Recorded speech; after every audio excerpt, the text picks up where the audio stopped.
Hey everyone, welcome back.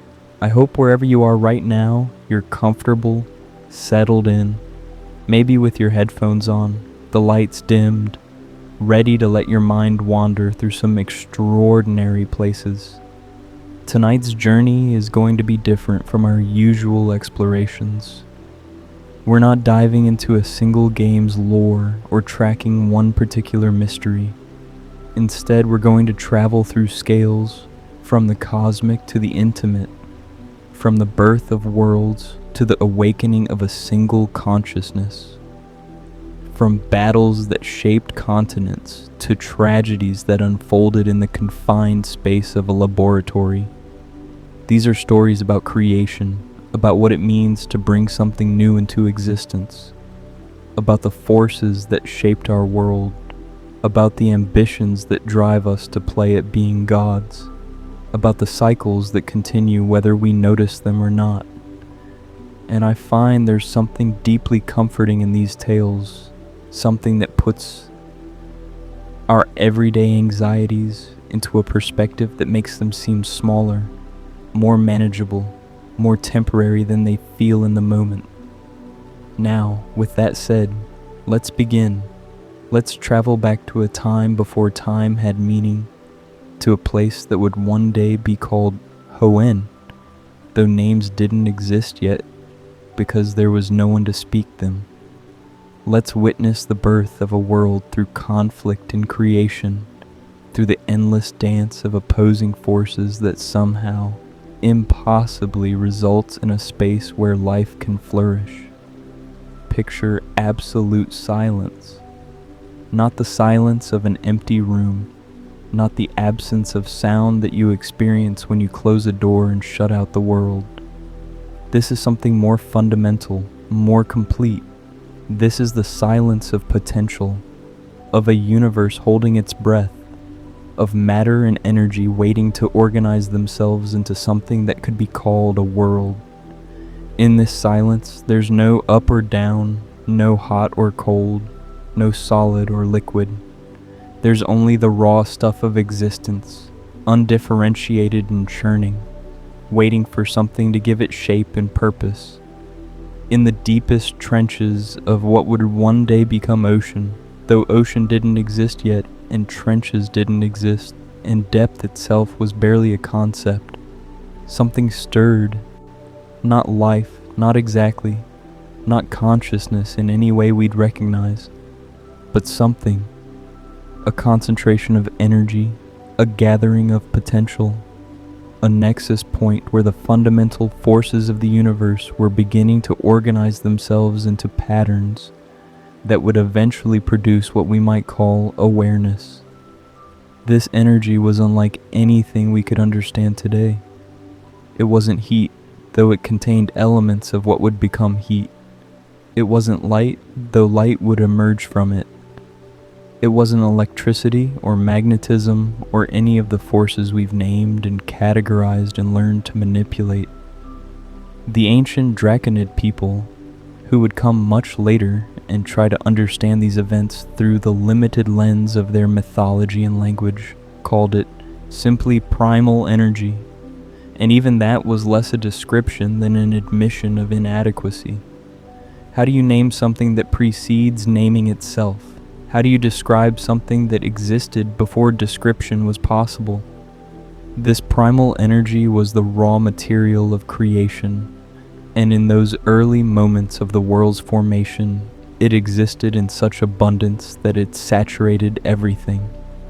Every particle, every quantum fluctuation, every minute vibration in the fabric of space-time, all of it was suffused with this energy, soaking in it, marinating in the pure potential to become. And like any potential given enough time and the right conditions, it was hungry, not in any conscious sense, not with intention or desire, but in the way that an empty vessel hungers to be filled, in the way that chaos hungers to become order, in the way that nothingness hungers to become something. In those crushing depths, where pressure mounted beyond any scale we have reference for, where the weight of not yet ocean pressed down on not yet sea floor with forces that could have compressed carbon into diamond in seconds, the primal energy found its first vessel. The pressure itself became a kind of mold, a template, shaping the formless energy into something with boundaries, with definition, with the beginnings of identity. And from this confluence of pressure and primal force, from this marriage of circumstance and potential, Kyogre was born. Though born is perhaps the wrong word. Birth implies a discrete event, a moment when something that wasn't suddenly is. But Kyogre's emergence wasn't like that. It was gradual, continuous, a process that might have taken seconds or centuries. Time having no particular meaning yet, no markers by which it could be measured. First there was just energy, undifferentiated and formless.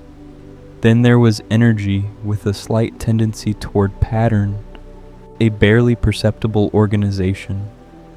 Then there was pattern with the hint of purpose, a suggestion that this concentration of energy was becoming something specific rather than remaining general.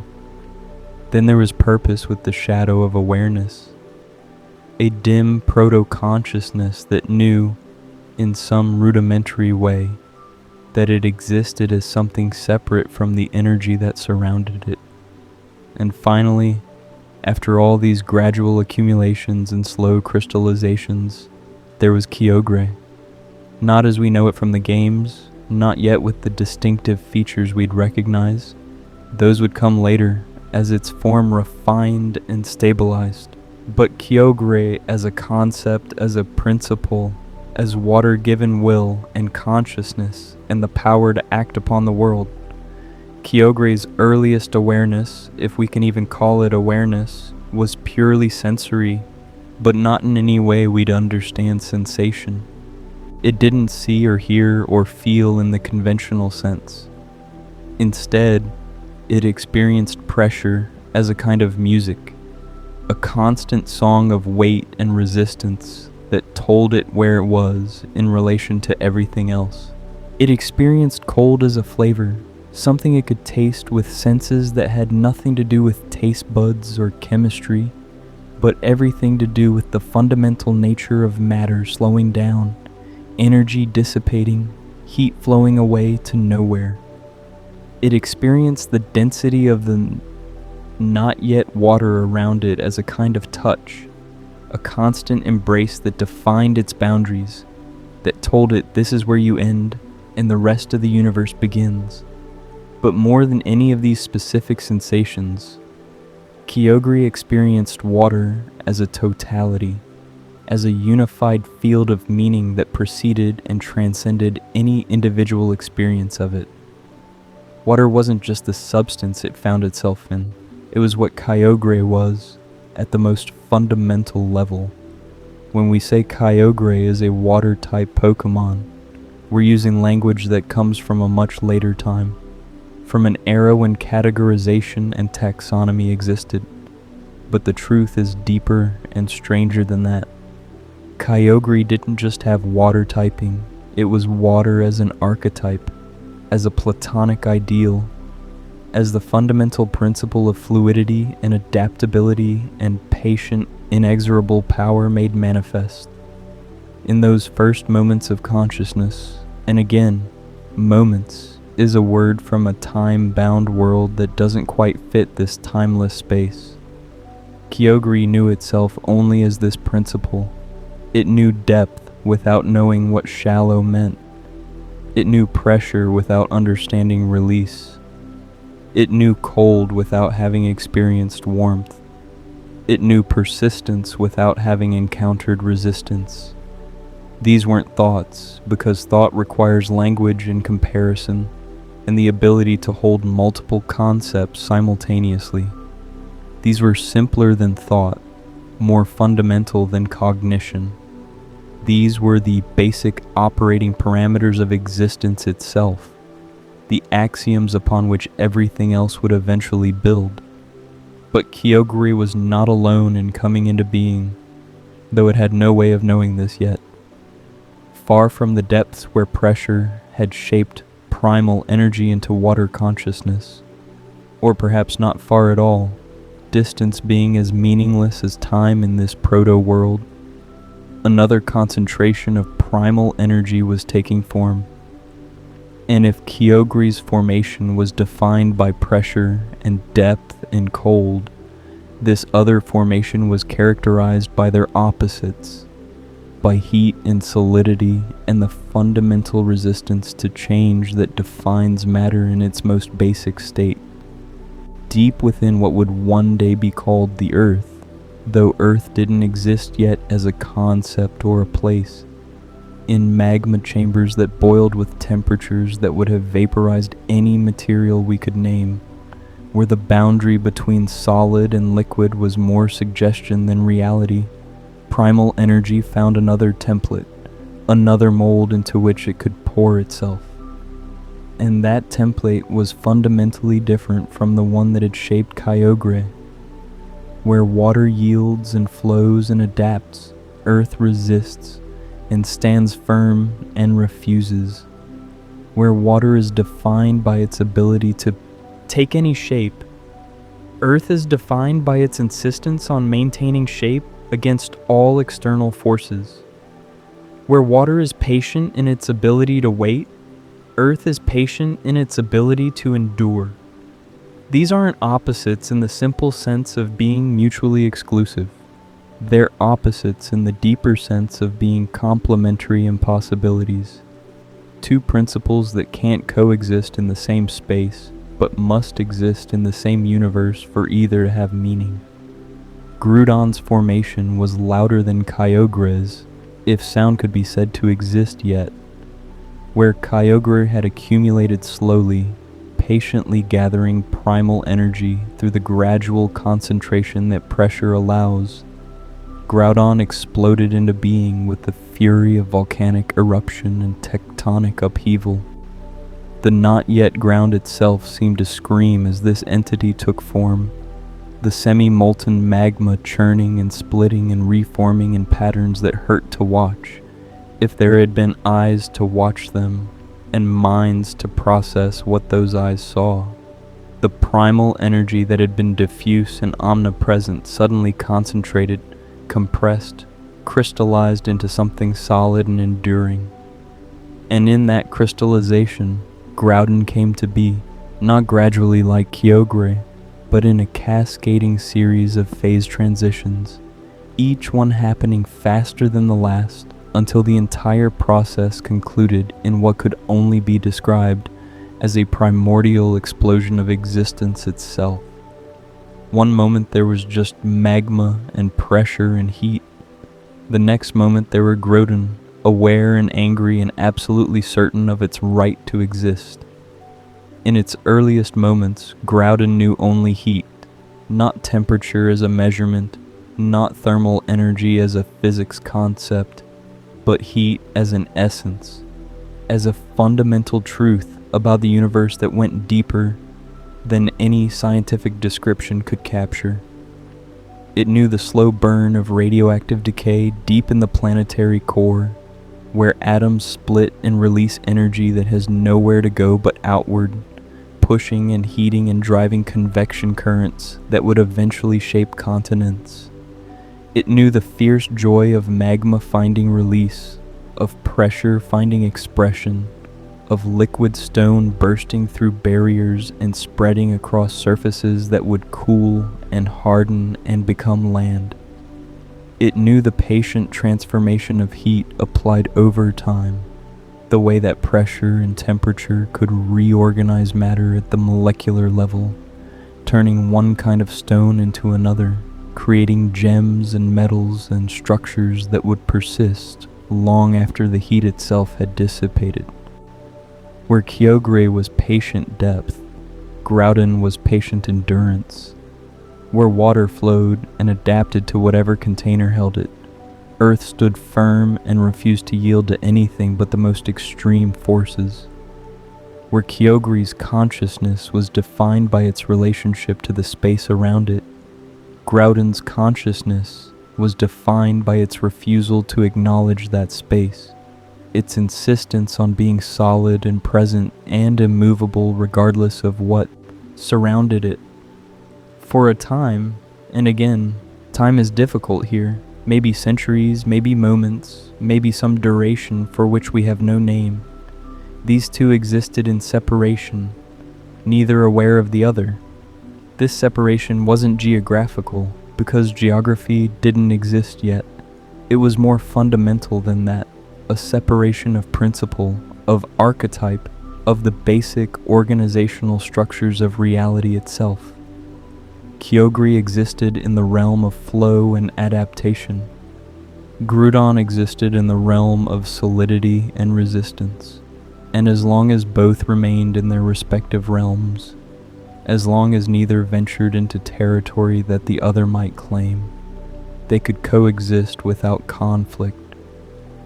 Kyogre dwelt in the trenches, in the deep places where pressure was greatest, and slowly, so slowly that even geological time would have found it tedious, water began to gather. Not from any external source. There was no external source yet, no reservoir of water waiting to fill empty spaces. Rather, water came into being because Kyogre willed it into being, because Kyogre's very existence drew moisture from the primal energy itself, condensed it out of raw potential, made it real in the way that only consciousness, acting on its fundamental nature, can make things real. The first ocean didn't pour in from anywhere. It didn't rain down from clouds that didn't exist or bubble up from springs that hadn't formed. It simply became, radiating outward from Kyogre's presence like ripples spreading from a stone dropped in a pond. Except the stone was creating the pond as it fell, except the ripples were creating the water through which they traveled, except the entire metaphor breaks down. Because there's no precedent for this kind of creation, no comparison that quite captures what was happening. Picture it if you can, though the picturing will be imperfect. Imagine Kyogre in its trench, consciousness slowly stabilizing, awareness gradually sharpening. Around it, primal energy suffuses everything, potential waiting to be directed. Kyogre's nature as water principle begins to assert itself, not through any conscious decision. Kyogre can't make conscious decisions yet, doesn't have the cognitive structures for choice or intention, but through the simple fact of its existence. Water attracts water. Kyogre, being the embodiment of water, begins to attract moisture at the quantum level, drawing it out of the energy fields around it, condensing it into actual molecular H2O, accumulating it the way a crystal accumulates mass from a supersaturated solution. At first, it's barely measurable, maybe a few molecules condensing in the immediate vicinity, but those molecules attract more molecules, and those attract more still, and the process becomes exponential, autocatalytic, self-reinforcing.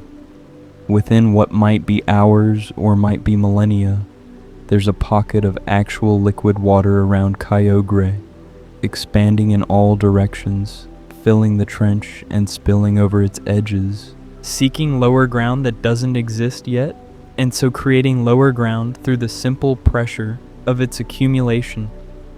Meanwhile, far from this aquatic genesis, Groudon was engaged in its own work of creation, though Groudon didn't think of it as work because thinking hadn't really begun yet, and work implies intention that consciousness at this stage couldn't sustain.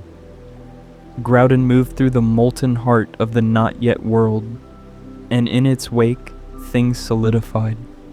The churning chaos of planetary formation, the endless convection currents of liquid rock rising and falling in response to heat differentials and pressure gradients, began to organize into layers, core distinct from mantle, distinct from crust, each with its own characteristics and behaviors.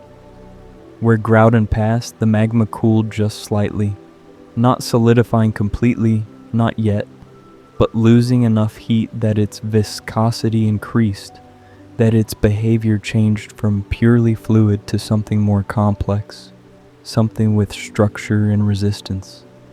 This cooling wasn't because Groudon absorbed the heat or removed it. Groudon was heat in many ways, defined by it, sustained by it. Rather, Groudon's passage caused a kind of organizational change in the magma, a rearrangement of thermal energy that concentrated it in some areas while allowing it to dissipate in others, creating temperature gradients where before there had been an only uniform chaos. And in those cooler areas, in the spaces where Groudon's influence had allowed or caused heat to flow away, the first truly solid surfaces began to form. Not land yet, not continents or islands or anything that would persist. These were temporary solidifications, crusts that formed and broke and reformed as the convection beneath them continued, as the heat from the core kept cycling upward, as the entire planet remained more liquid than solid, more chaos than order. But they were a beginning, a proof of concept, a demonstration that Earth, solid, enduring, immovable Earth, could exist even in conditions that seemed hostile to its existence. Groudon didn't build these first solid surfaces consciously, didn't plan or architect or engineer them. Groudon simply was Earth, and Earth formed in its presence the way water formed in Kyogre's presence, as a natural consequence of their fundamental natures asserting themselves on the reality around them. This wasn't construction but emanation, not making but being, and the distinction matters because it tells us something important about what these entities were at this stage of their existence. They weren't gods in the sense of beings who stand outside creation and shape it according to their will. They were more like natural laws given consciousness, like physical principles that had somehow developed the capacity for awareness without losing their fundamental nature as impersonal forces. Groudon didn't choose to create land any more than gravity chooses to pull objects toward each other. It created land because that's what it was, what it did, what its existence meant in a universe where existence was just beginning to have meaning. The first meeting was inevitable, though neither Kyogre nor Groudon could have predicted it, or prepared for it, or even understood what was happening when it occurred. In a world that was simultaneously all water and all earth, where neither had yet established clear boundaries or territories, where the very concepts of water space and earth space were still forming, eventually these two primordial forces would cross paths. We don't know exactly how it happened. The ancient Draconid texts, recorded thousands of years after the events they describe, offer only fragmentary accounts based on oral traditions that had degraded and mythologized over countless generations. Some versions suggest Groudon rose from the depths, seeking something it couldn't name, drawn upward by an instinct it didn't understand. Others suggest Kyogre descended from its trenches, exploring outward from its point of origin, encountering Groudon in neutral territory neither had claimed yet. What we do know from geological evidence and the scattered myths that preserve some kernel of truth beneath their embellishments is that they met, and in meeting they recognized each other, not as individuals, not with names or identities or any sense of relationship, but as opposites, as principles that couldn't coexist in the same space, as forces that were fundamentally incompatible at the level of their basic nature. Kyogre looked at Groudon and saw everything it was not. Where Kyogre was fluid, Groudon was solid. Where Kyogre was cold, Groudon was hot. Where Kyogre yielded and adapted, Groudon resisted and endured. Where Kyogre flowed downward, seeking the lowest point, Groudon rose upward, pushing toward the surface.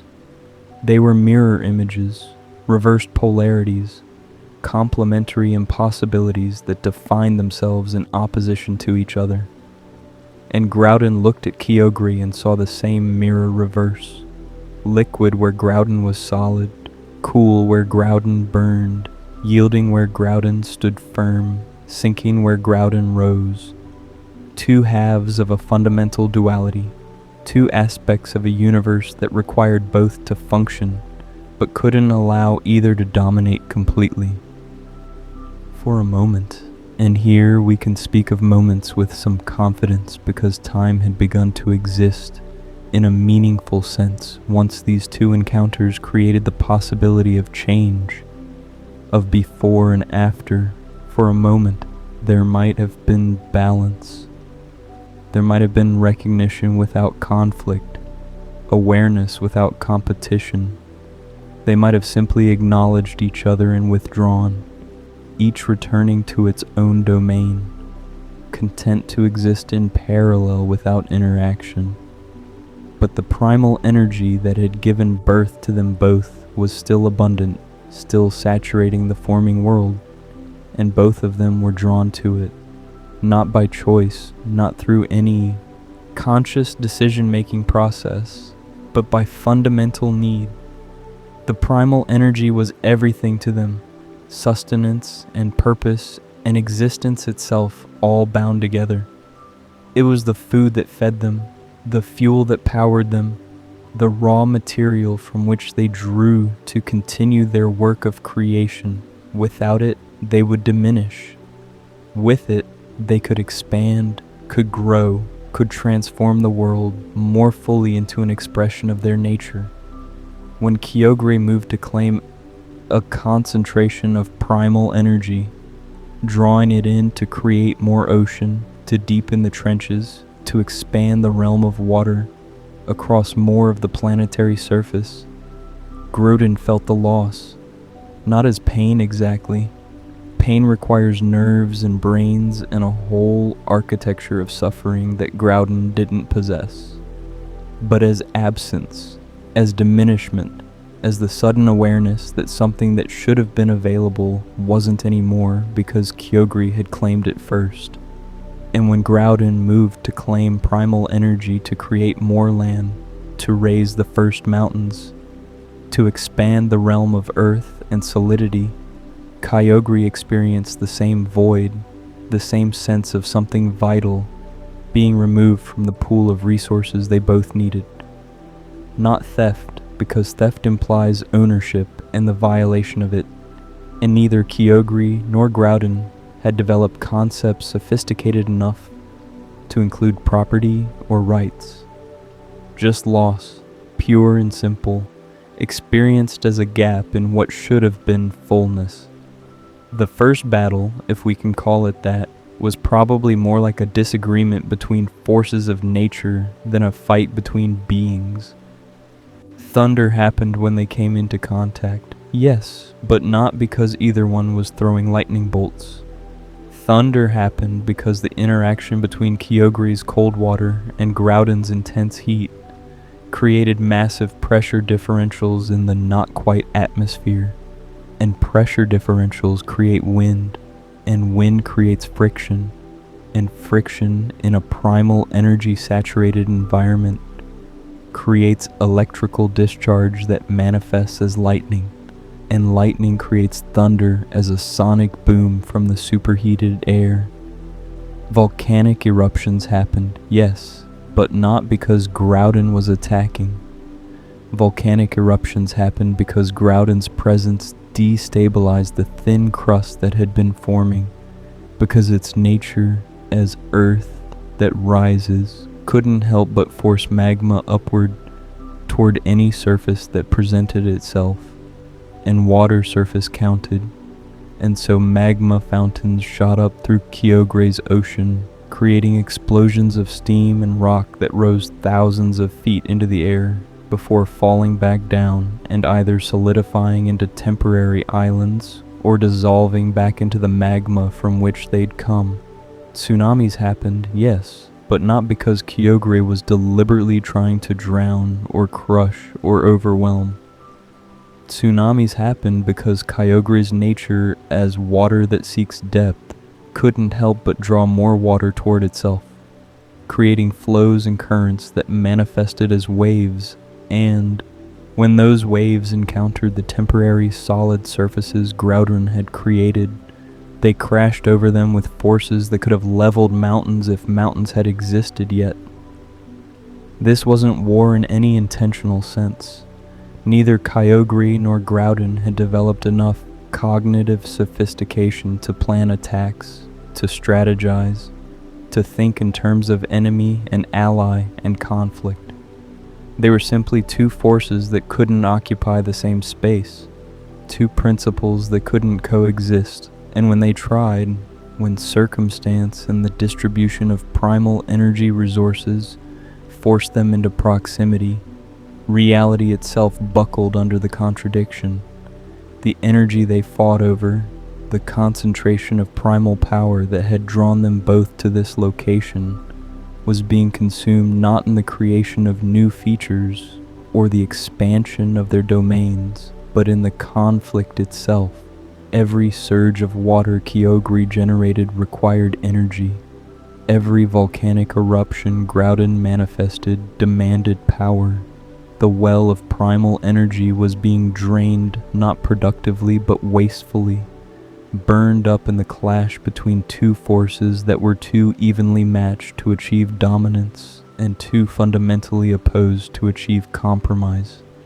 Eventually, maybe after hours, maybe after days, certainly after long enough that significant damage had been done to the forming planet's surface, the primal energy source was exhausted, depleted completely, consumed in the fury of their conflict without either Kyogre or Groudon having gained anything from it, except the experience of opposition, of resistance, of encountering something that couldn't be overwhelmed or incorporated or converted.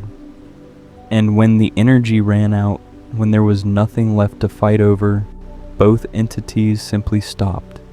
Not from exhaustion, not from injury, not from any damage they had inflicted on each other.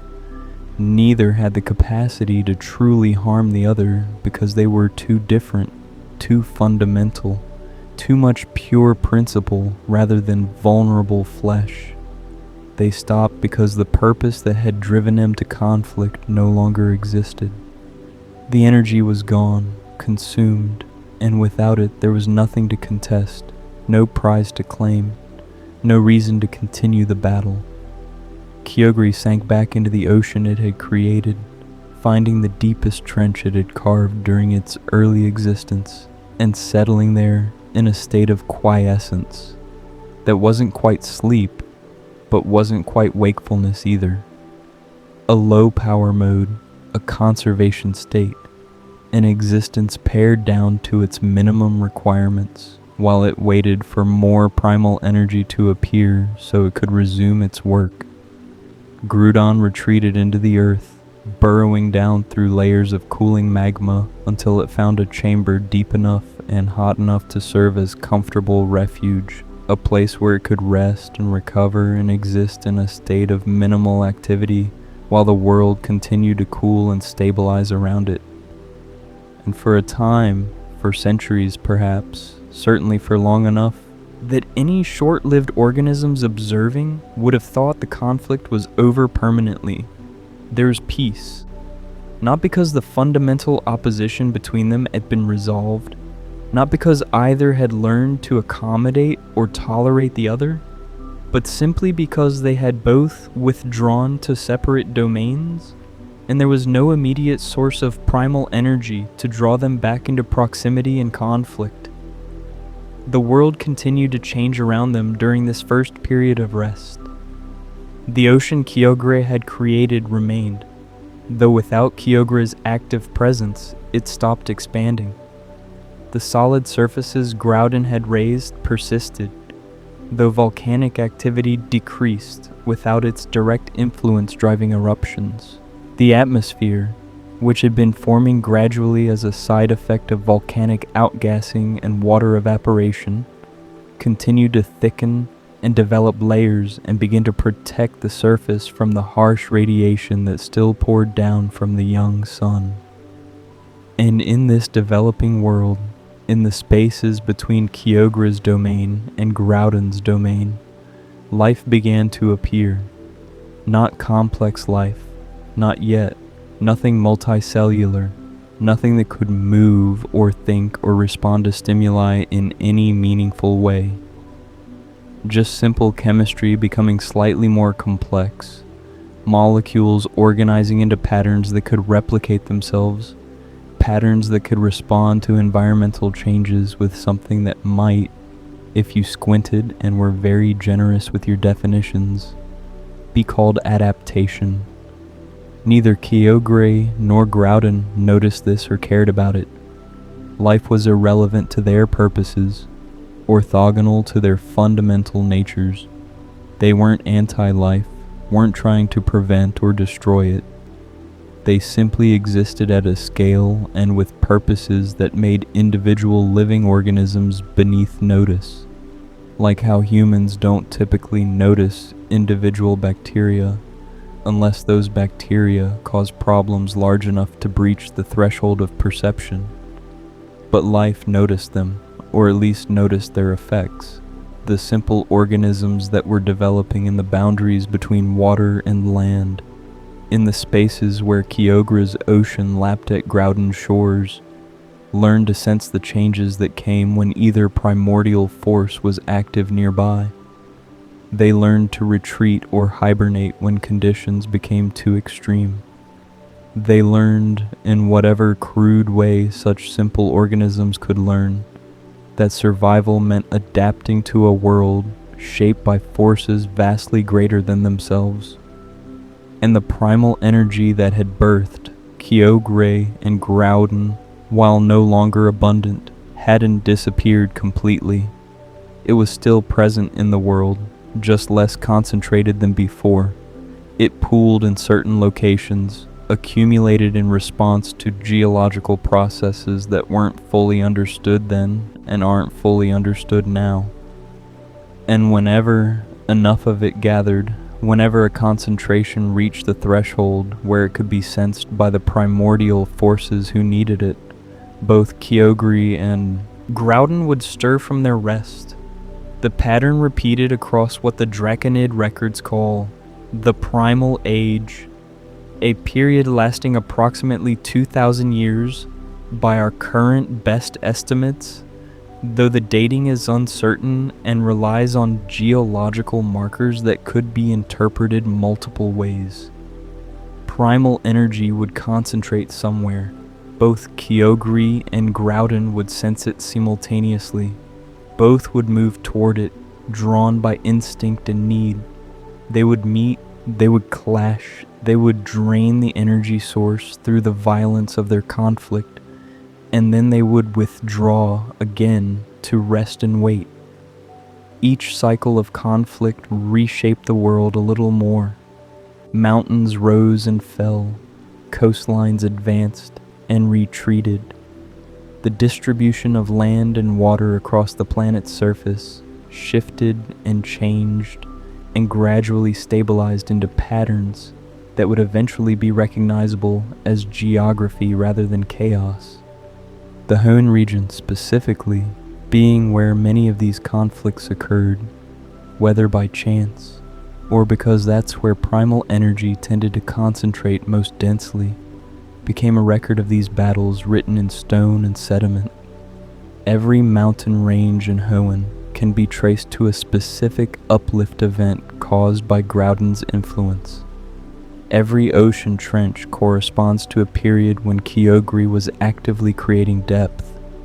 The alternating layers of volcanic rock and sedimentary deposits visible in cliff faces throughout the region tell the story of land rising and being submerged, of continents forming and being washed away, of the endless cycle of construction and destruction that characterized the Primal Age. The weather during this period must have been absolutely hellish for any life trying to establish itself. When Kyogre was active, storms would appear that could last for months at a time, rain falling with such density that the distinction between ocean and atmosphere became academic. Everything was water, everything was submerged, everything was drowned. The rain wasn't gentle or nurturing, wasn't the kind of precipitation that supports agriculture and fills reservoirs and sustains ecosystems. It was a deluge, an assault, water pouring from the sky with enough force to erode stone, to create floods that covered everything below a certain elevation, to make survival impossible for any organism that couldn't breathe water or hibernate through months of submersion. When Groudon was active, droughts would set in that were equally extreme in the opposite direction.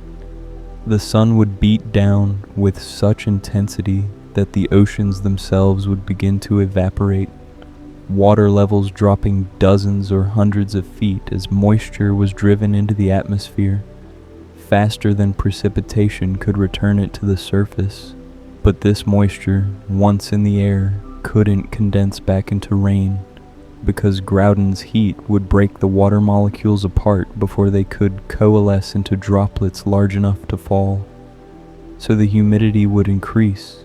Even as the aridity increased, creating conditions where the air was saturated with water vapor, but no liquid water existed anywhere on the surface, where breathing felt like drowning even though everything was completely dry. Any life that had managed to establish itself in the periods between these extremes, and there were periods, sometimes years or even decades, when neither Kyogre nor Groudon was active and conditions were stable enough to allow for growth and reproduction, had to evolve strategies for dealing with the cyclical catastrophes. Some species developed the ability to sense approaching conflicts, to detect the subtle changes in the environment that preceded Kyogre's or Groudon's activity, and they learned to migrate to safer areas before conditions became lethal. Other species evolved hibernation capabilities, developing the ability to enter states of suspended animation that could persist through months or years of inhospitable conditions, their metabolism slowed to nearly nothing, their bodies preserved in protective cocoons or shells, or buried deep underground where the surface chaos couldn't reach them. These organisms would wait out the storms or the droughts, emerging only when their primitive senses detected that stability had returned and it was safe to resume active life. Some species simply evolved to thrive in the extremes. Water-type Pokemon, the earliest and most primitive forms, developed during the periods when Kyogre was most active. Their entire biology adapted to the endless rain and the flooded world, and the need to exist purely in aquatic environments. Ground-type and rock-type Pokemon emerged during Groudon's active periods, their bodies designed to withstand intense heat and extreme aridity, their metabolisms able to function without water for extended periods, their very flesh more mineral than biological in some cases. And through it all, through these cycles of creation and destruction, and the slow, painful emergence of life in the spaces between primordial conflicts, neither Kyogre nor Groudon showed any sign of stopping. They weren't destroying the world deliberately. In fact, in their own way, they were still creating it, still shaping it, still building toward the stable planet that would eventually support complex civilizations.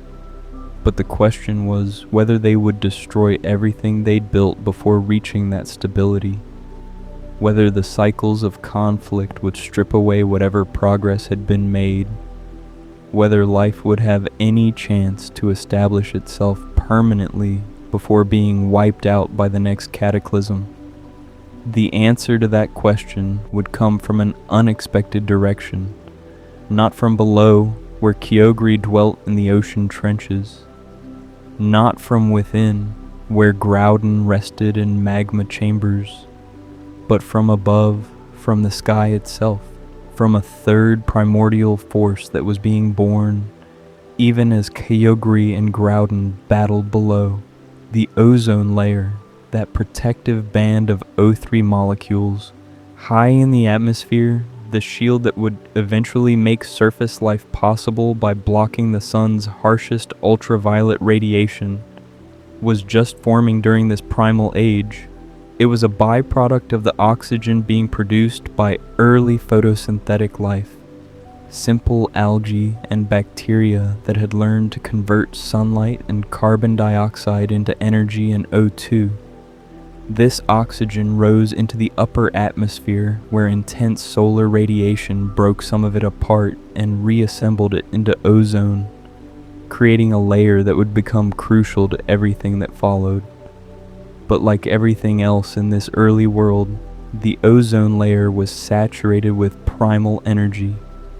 As it formed, as oxygen molecules were transformed into ozone, as this protective layer gradually thickened and spread to cover the entire planet, it absorbed primal energy from the atmosphere, concentrated it, created a reservoir of potential power floating high above the conflicts that raged on the surface below. And into this reservoir, into this concentration of primal energy in the upper atmosphere, came something else: meteoroids, space debris, chunks of rock and metal and ice that had been orbiting the sun since the solar system's formation, that crossed paths with the developing planet and entered its gravity well, and fell toward the surface in a constant rain of cosmic matter. Most of these meteoroids burned up on entry, their kinetic energy converted to heat through friction with the thickening atmosphere.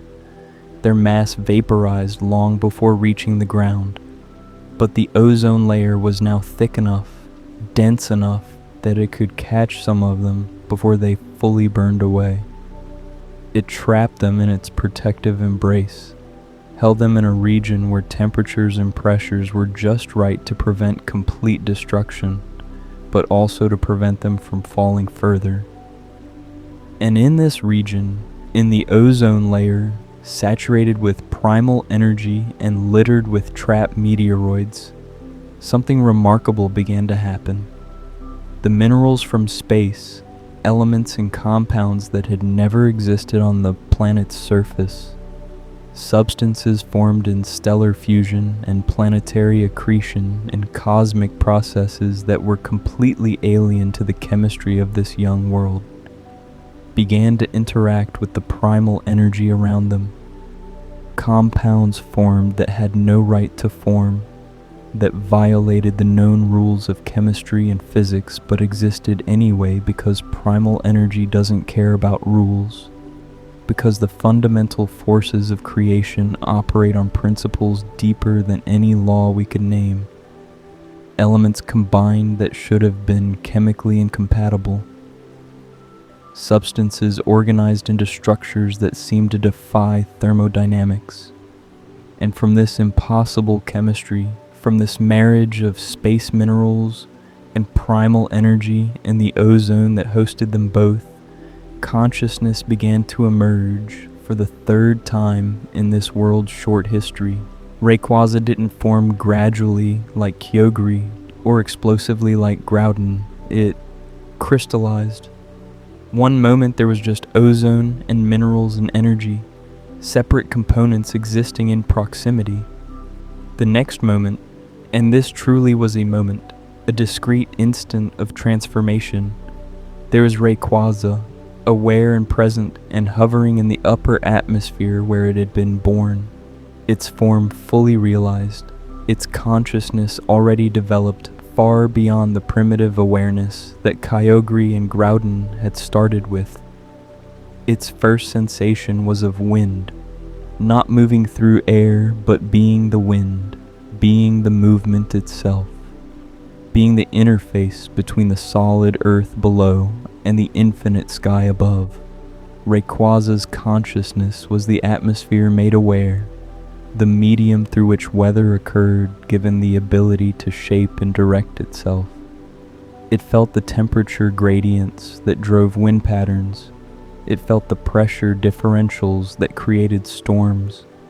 It felt the moisture content of the air and the oxygen concentration and the ozone density and 10,000 other variables that together determined what the sky was at any given moment.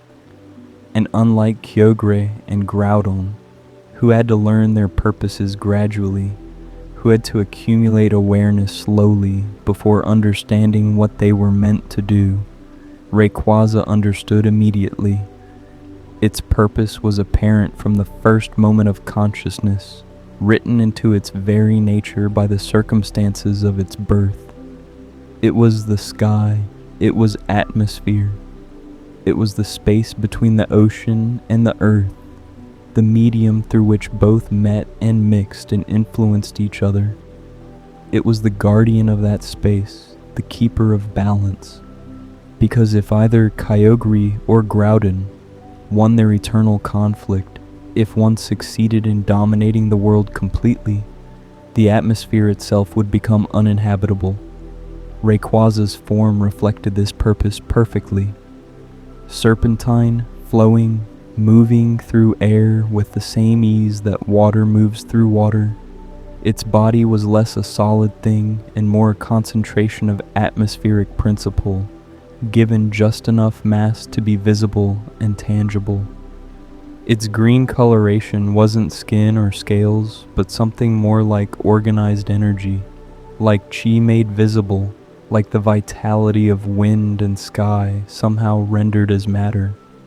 The yellow and black markings that ran along its body weren't decorative, they were functional, channeling the primal energy that Rayquaza had to constantly draw from its environment to maintain its form and function.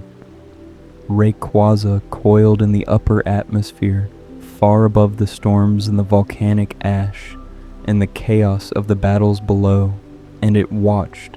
It saw Kyogre in the ocean depths, resting between conflicts, its presence a massive concentration of water principle that drew all moisture toward itself like a gravitational well draws matter.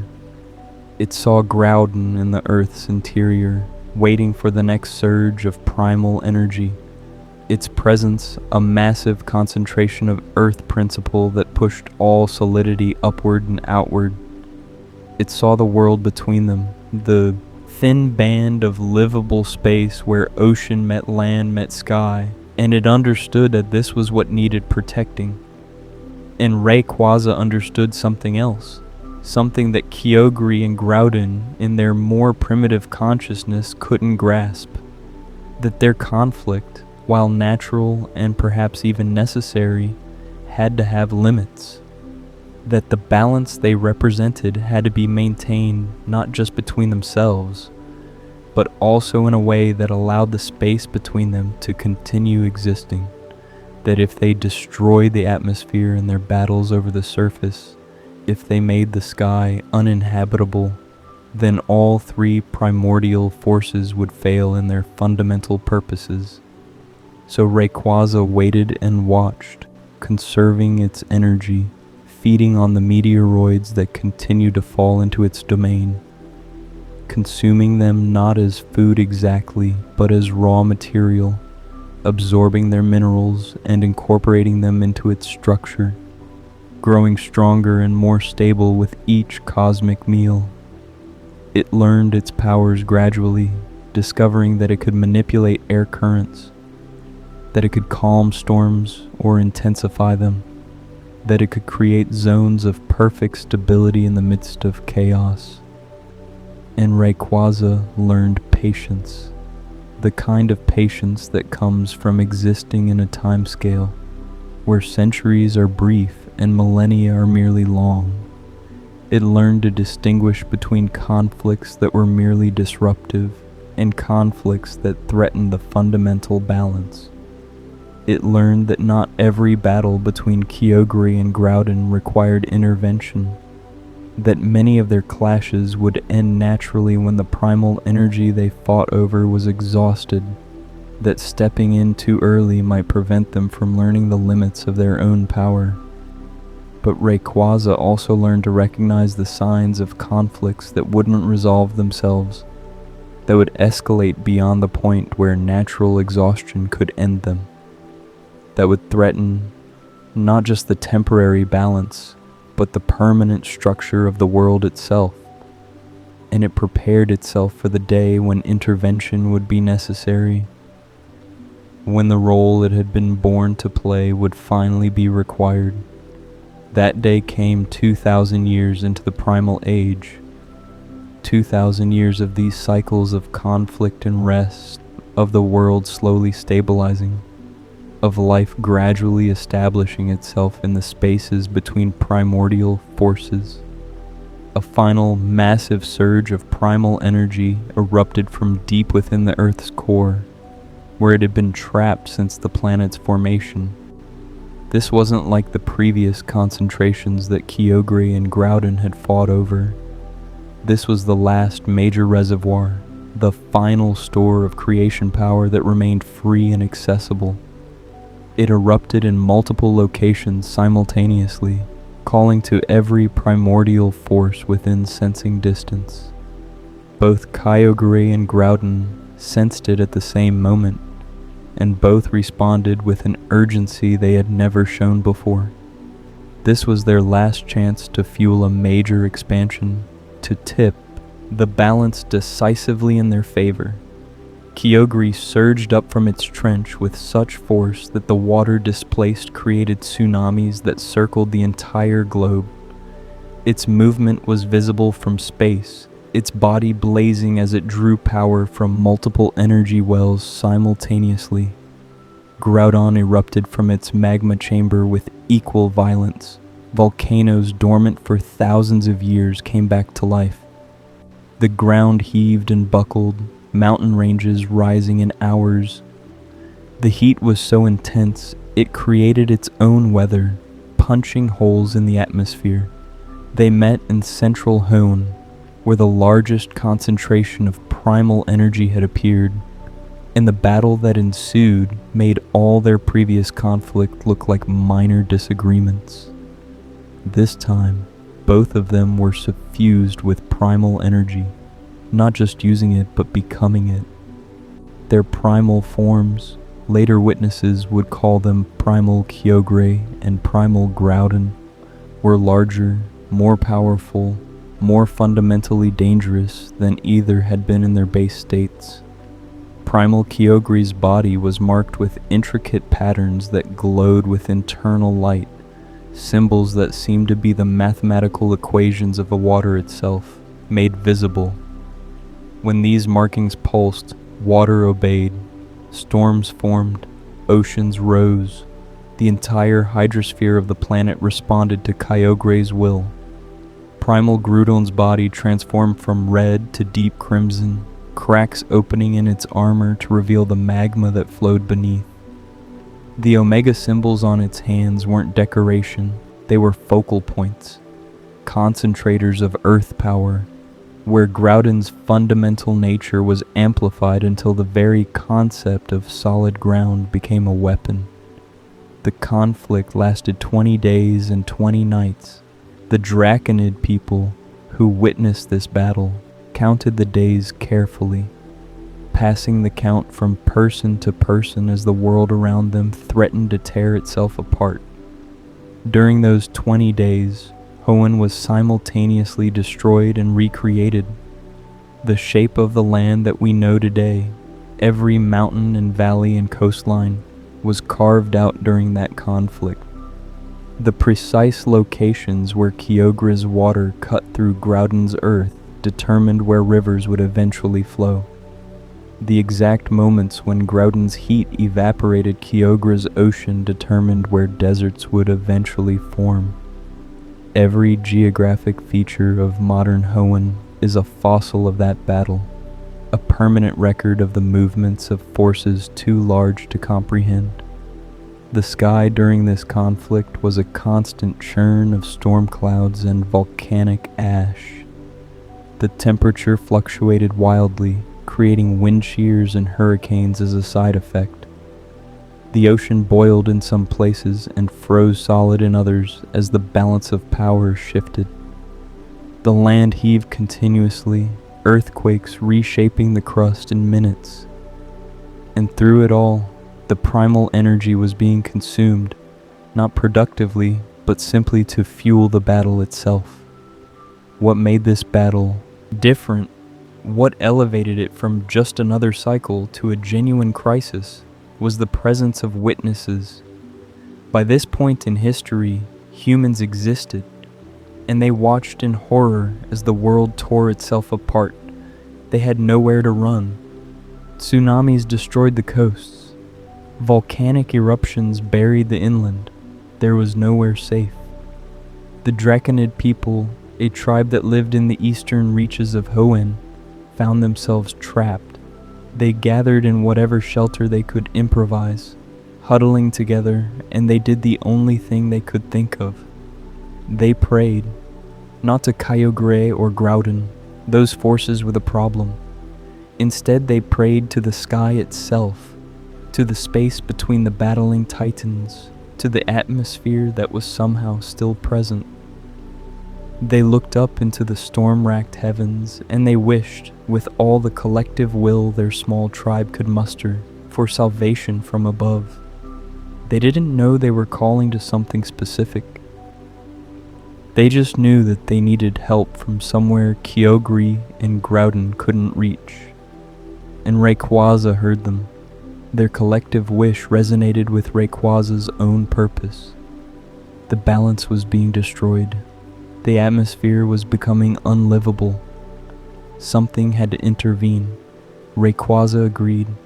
The conflict had crossed the threshold from natural to catastrophic. If left to continue, they would destroy the world.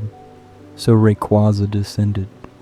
It descended from the ozone layer like an emerald lightning bolt, like nothing the world had seen before. The atmosphere itself seemed to part, the storms calming in an expanding sphere around its position. The Draconid people saw it first, this serpentine entity of green and gold, its presence an answer to their prayer. But this time, the intervention was different. As Rayquaza descended, it felt the pull of the human's wish. The Draconid people, in their desperation, held aloft a great, glowing meteorite that their ancestors had found, a rock that hummed with cosmic power. The combination of this meteor and the intensity of their collective will, their desperate, singular wish for salvation, became a conduit. This, we can infer, was the catalyst. The focused human desire, combined with the power of the meteor, triggered something within the sky Pokemon. Rayquaza began to draw power not just from its own reserves, but from the very fabric of the cosmos. The transformation that overtook Rayquaza was profound. Its body lengthened, grew more massive, became simultaneously more solid and more ethereal. Golden ribbon-like appendages sprouted from its form, not wings, but extensions made of pure atmospheric energy, trailing like the tail of a comet. Its green coloration intensified, becoming incandescent, as if burning from within. The markings along its body began to glow, forming the shape of the Greek letter delta, D, the symbol of change, of transformation. This was mega evolution before the term existed, before anyone understood such things were possible. The collective will of the Draconid people, focused through their sacred stone, had triggered a transformation in Rayquaza that elevated it beyond its base state, turning it into something capable of performing its function as guardian of the balance. Mega Rayquaza descended upon the battling titans, and it let out a cry that was less sound and more a reordering of reality itself. The air vibrated, the storm stopped mid-motion, the earthquake ceased. This time, Rayquaza didn't just create a zone of calm, it acted. The golden filaments extending from its body reached out, touching both Primal Kyogre and Primal Groudon. And where they touched, the primal energy was siphoned away, extracted, absorbed, and returned to the atmosphere, to the planet itself. This wasn't an attack, it was a reclamation. Rayquaza was reclaiming the energy they were misusing, restoring the balance by force. The effect was immediate. Within moments, both Primal Kyogre and Primal Groudon reverted to their base forms, their transformations undone not through exhaustion, but through direct intervention. And with their primal power stripped away, both found themselves effectively powerless against Mega Rayquaza's might. The conflict was over, not because they'd reached equilibrium, but because a superior force was ending it. Kyogre was the first to accept this. It sank back into the ocean depths, finding a deep trench that would later be called the Seafloor Cavern, and settled there to rest. Groudon, seeing this, likewise retreated into the earth, finding a magma chamber deep beneath what would become Mount Chimney, burying itself in heat and solidity. Rayquaza watched them go. Only when it was certain both had truly retreated did its mega evolution fade, but it was not the same. The transformation had awakened a permanent potential. It had established its dominance. It had proven it was not just an equal, but their superior, the guardian of the balance. Rayquaza ascended back to the ozone layer, back to its eternal vigil. The Draconid people, having witnessed this salvation, began construction of what would eventually become Sky Pillar, a towering monument to their savior.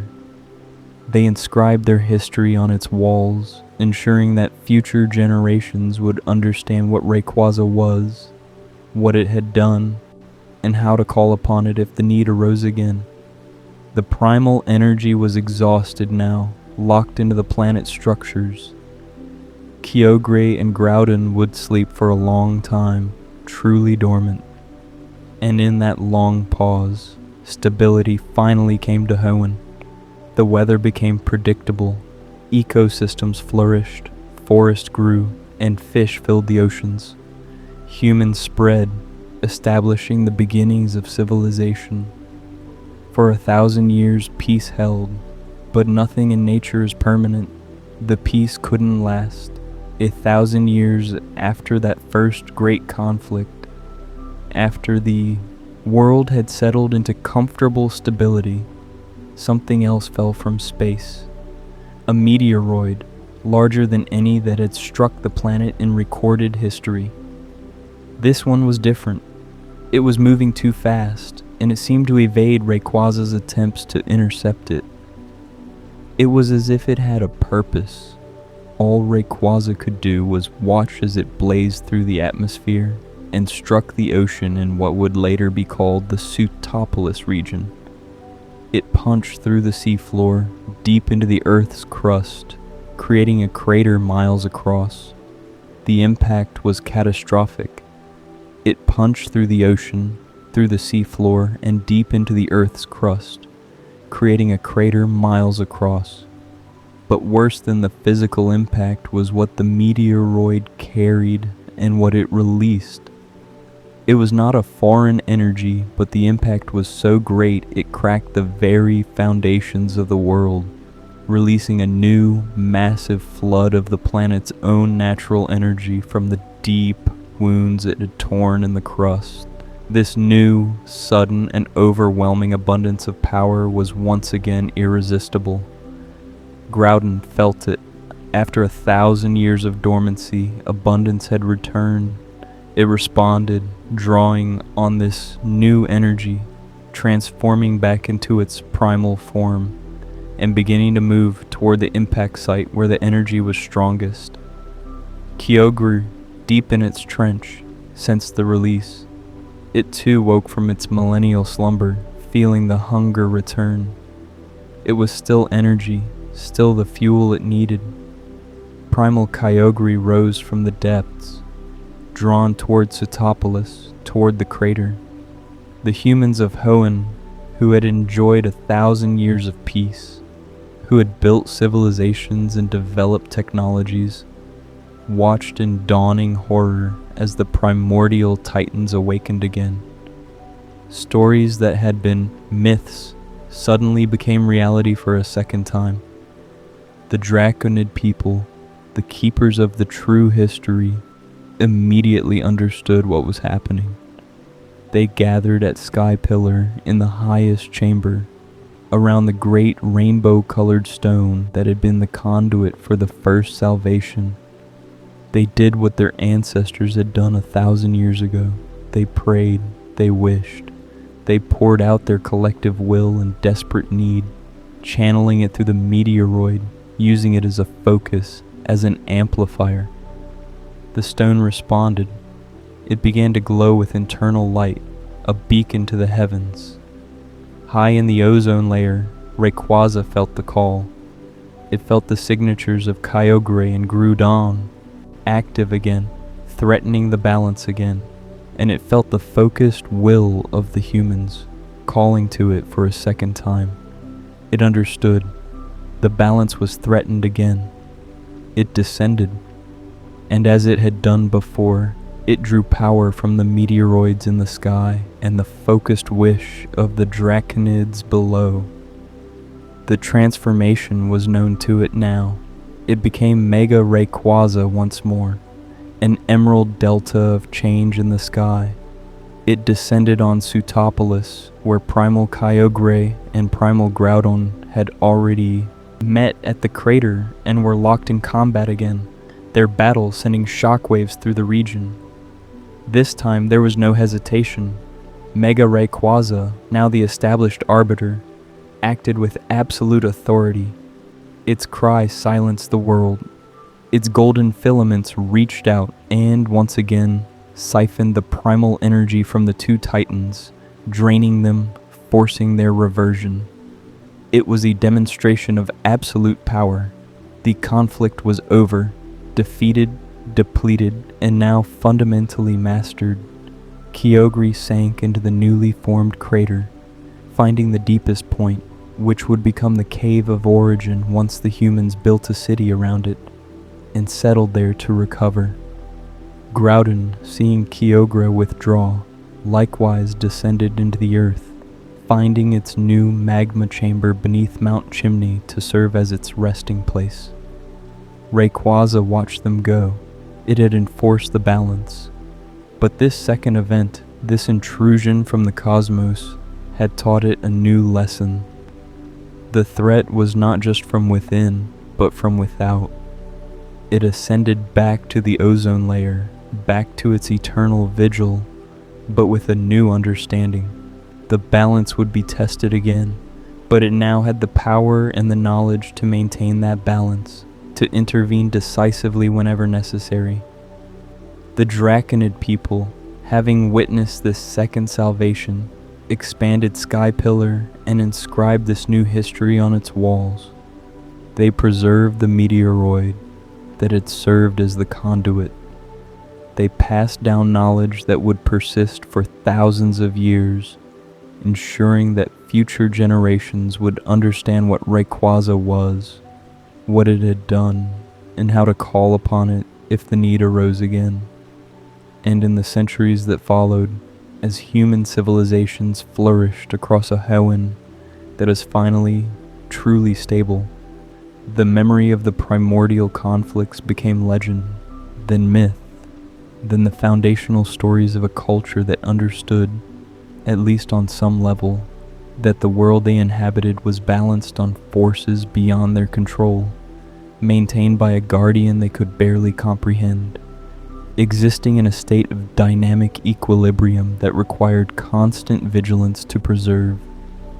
This is where our first story ends, not with permanent peace, because nothing in nature is permanent, but with sustainable balance, with the understanding that conflict is natural but must have limits. That extremes must be separated by forces willing and able to stand between them. That the atmosphere, literal and metaphorical, where we exist is maintained by powers we rarely think about but depend on absolutely. From this cosmic scale, from these creation myths spanning millennia, our next story will shift to something more intimate but no less profound. We'll move from the birth of continents to the birth of consciousness, from forces of nature to forces of ambition, from the ancient past to something much more recent. But that story will wait for when you're ready to continue this journey.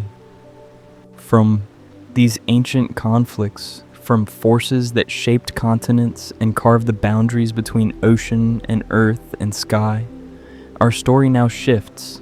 The scale contracts, telescoping inward from the cosmic to the intimate. From powers that could remake worlds to a single man sitting in a basement laboratory, bathed in the cold blue light of equipment he barely understands anymore, chasing a ghost he knows he'll never catch. But grief doesn't care about impossibility. Grief doesn't respect the laws of nature or the boundaries between life and death. Grief is its own kind of primal force, as relentless as the oceans advance, as consuming as the earth's heat, as all-encompassing as the sky's dominion. The man's name was Fuji, Dr. Fuji, though that title felt increasingly hollow with each passing year. Each failed experiment, each morning he woke to find his wife's side of the bed empty. Not because she'd risen early, but because she'd left him months ago, unable to watch what he was becoming. The basement where he worked had once been meant for storage, for the mundane overflow of a life well lived. Now it housed tanks and tubes, computers running calculations that spiraled into realms of biology and physics that no ethics committee would ever approve, equipment purchased through channels that didn't ask questions as long as the money was good. The transformation of the basement had been gradual at first, almost imperceptible. A few pieces of laboratory equipment here, some specialized computers there, tanks that he'd told himself were just for preliminary experiments, nothing serious, nothing that crossed any real lines. But that's how these things happen, isn't it? We don't usually leap directly into our worst decisions. We wade in slowly, convincing ourselves at each step that we're still in control, still maintaining our principles, still fundamentally the person we were before grief or ambition or desperate hope began reshaping us into someone we wouldn't have recognized a few years earlier. Fuji remembered the first piece of equipment he'd purchased. A high-precision gene sequencer that cost more than his car, but seemed justified because, after all, he was still working within legitimate scientific boundaries at that point. Just studying cloning theory, just running simulations, just exploring possibilities in an abstract way that didn't commit him to anything concrete. The sequencer had arrived in an unmarked box from a supplier in Sinnoh who didn't ask what he planned to use it for, who seemed to understand that some research existed in spaces where curiosity and ethics weren't always perfectly aligned. From there, each piece of equipment had led naturally to the next. The sequencer needed specialized computers to process the data it generated. The computers needed power supplies beyond what residential wiring could provide, which meant rewiring the basement and installing backup generators that hummed at frequencies he could feel in his bones when he worked late at night. The backup generators needed cooling systems to prevent overheating. The cooling systems required additional plumbing and ventilation. Each addition felt necessary. Each upgrade seemed to follow logically from what came before, until he looked around one day and realized he'd built a fully functional genetics laboratory in his basement. complete with controlled environments and biocontainment protocols and equipment that most universities couldn't afford. And the money had been good once. Fuji had been a respected researcher, a man whose work on cellular regeneration had earned accolades from institutions across the globe. He'd published papers in prestigious journals, had been invited to speak at conferences where the world's leading biologists gathered to discuss the frontiers of their field. His research into telomere extension and cellular senescence had been considered groundbreaking, had suggested pathways toward understanding aging and potentially even reversing some of its effects. Universities had courted him, offering endowed chairs and state-of-the-art facilities and the kind of academic prestige that most researchers only dream about. But more than his professional achievements, Fuji had been a husband and a father. He'd been a man who took his daughter to the park on weekends, pushing her on the swings until she squealed with delight and begged him to push higher, higher, until it felt like she might fly right off and soar into the clouds. He'd been someone who read her bedtime stories about Pokemon who lived in the clouds and granted wishes to children who were kind and brave, doing different voices for each character until Amber giggled so hard she could barely catch her breath. He'd been the kind of father who attended every school event, who hung her crayon drawings on the refrigerator like they were priceless art, who could spend an entire Saturday afternoon helping her build elaborate structures with building blocks and never once checking his watch or thinking about work. That man felt like someone from a different lifetime now, someone Fuji could barely remember being. That man had lived in a world where death was something that happened to other people's children, where tragedy was confined to news reports and statistics, rather than being the defining fact of personal existence, where the cruelty of random chance was an abstract philosophical concept, rather than the lens through which every moment of life had to be filtered. Her name had been Amber, just Amber. Not Amber Fuji, because somehow using the full name made it feel too formal, too distant, too much like reading an obituary or filing paperwork, rather than remembering a daughter who'd been so vibrantly, impossibly alive such a short time ago. She'd had long hair that she insisted on brushing herself, even though she was still young enough that the tangles always defeated her, turning the simple task into a frustrating ordeal that inevitably required parental intervention. Fuji remembered the feeling of her hair under his fingers as he worked through the knots with patient gentleness. Remembered the way she'd sit still and trust him not to hurt her. Remembered the particular smell of her shampoo. Something with strawberries, he thought, though the specifics had started to blur in his memory, which terrified him because what if he forgot more? What if eventually he couldn't remember what she smelled like or sounded like, or what her laugh was like when something genuinely delighted her? She'd loved Bulbasaur plushies with an intensity that only children can muster for their favorite things. Had at least 7 of them in various sizes, each with a name and personality and specific role in the elaborate game she'd construct. The biggest one, which was nearly as large as she was, had been called Garden, and served as the wise elder who dispensed advice to the others. The smallest, barely bigger than her thumb, had been tiny and was always getting into mischief that required rescue by the others. She'd insisted they all had to sleep in her bed, arranged in specific positions that couldn't be altered, or Garden would be sad and Tiny might get scared of the dark. Amber had loved strawberry milk too, would drink entire glasses of it with such obvious enjoyment that it made Fuji happy just to watch her. She'd get a little pink mustache from the milk, would giggle when he pointed it out, would sometimes deliberately leave it there for a while because she thought it made her look funny. And she'd love the rain, not playing in it necessarily, though she enjoyed that too, but the sound of rain on the windows at night. On rainy evenings, she'd ask to leave her bedroom curtains open so she could watch the drops trace patterns down the glass, would make up stories about where each raindrop had come from and where it was trying to go.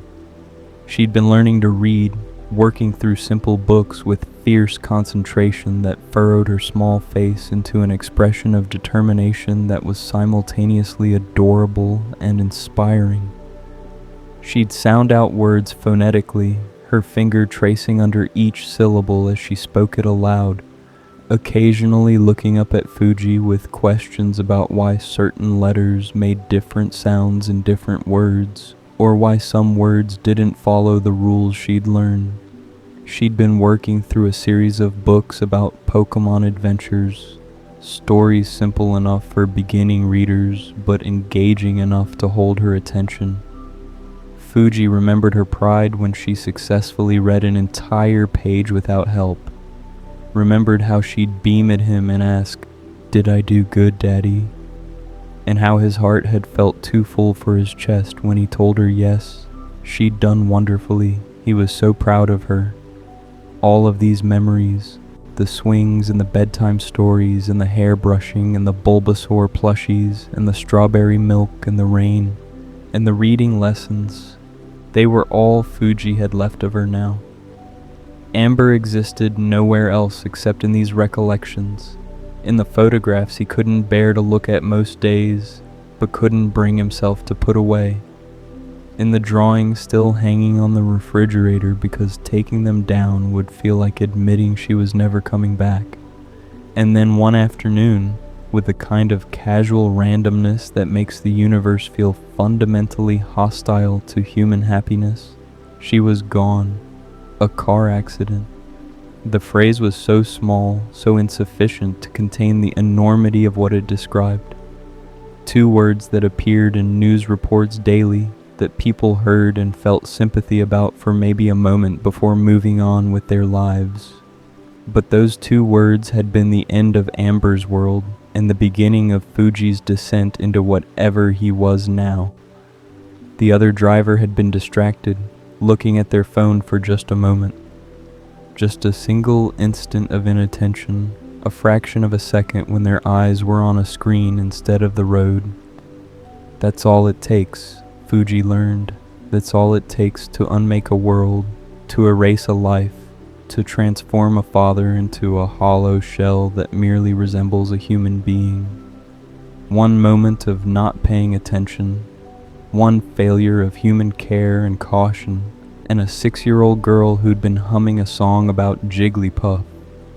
Fuji could still hear the melody in his mind, could still remember how she'd been swinging her lunchbox and looking forward to showing her teacher a drawing she'd done of her favorite Pokemon, was no longer alive, would never be alive again, would never grow up or read another book or brush her hair or drink strawberry milk, or do any of the infinite small things that constitute a life.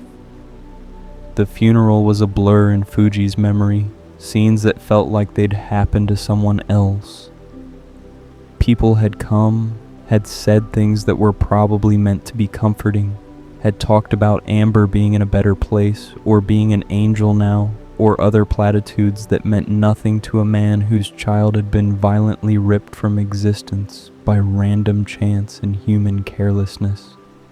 Sakura, his wife, though the word was already starting to feel strange by then, had cried through the entire service, her grief raw and visible in a way that somehow made Fuji feel even more isolated because his own grief had already begun calcifying into something harder and colder and more dangerous. Because Fuji was a scientist, and scientists deal in facts, and the fact was that death wasn't as absolute as people pretended. Cells survived for some time after the organism as a whole ceased functioning. Genetic information persisted in tissues that could be preserved indefinitely under the right conditions. The The brain might stop processing, consciousness might cease, but the blueprint that had made Amber who she was, that still existed, locked in the DNA of every cell in her body. His wife, her name was Sakura, though she'd made it clear she no longer considered herself his wife in any meaningful sense, had tried to grieve in a healthy way. She'd gone to counseling. She'd joined a support group for parents who'd lost children. She'd wept and raged, and slowly, painfully begun the process of accepting that Amber was gone, that no amount of wishing or bargaining or magical thinking would bring her back. She'd tried to bring Fuji along on this journey, tried to make him understand that holding on too tightly to someone who was gone was just another form of letting go of yourself. But Fuji couldn't accept it, wouldn't accept it, because he knew something Sakura didn't, something his years of research had revealed. Death wasn't as absolute as people thought. Cells could be preserved, genetic information could be stored, and with the right techniques, the right equipment, the right breakthrough, perhaps death itself could be reversed. Not metaphorically, not spiritually, not in the sense of keeping someone alive in memory, but literally, physically, bringing back what had been lost. He'd started small, working in secret in that basement laboratory. Samples of Amber's hair still on her brush. Cells from baby teeth she'd lost, which he'd kept at a small box labeled Tooth Fairy Collection, meant as a sentimental keepsake, but now serving a darker purpose. From these fragments, he'd extracted DNA, isolated the genetic sequences that had made Amber uniquely herself. And then he'd tried to clone her, to recreate her body cell by cell, to manufacture life where death had stolen it away. The failures came quickly. Cloning, even in the most advanced laboratories with the most sophisticated equipment, was nowhere near reliable enough for human subjects. The organisms he produced, calling them anything else, felt wrong, even though they never developed past a few hours of cellular division, were malformed, incomplete, unable to sustain themselves.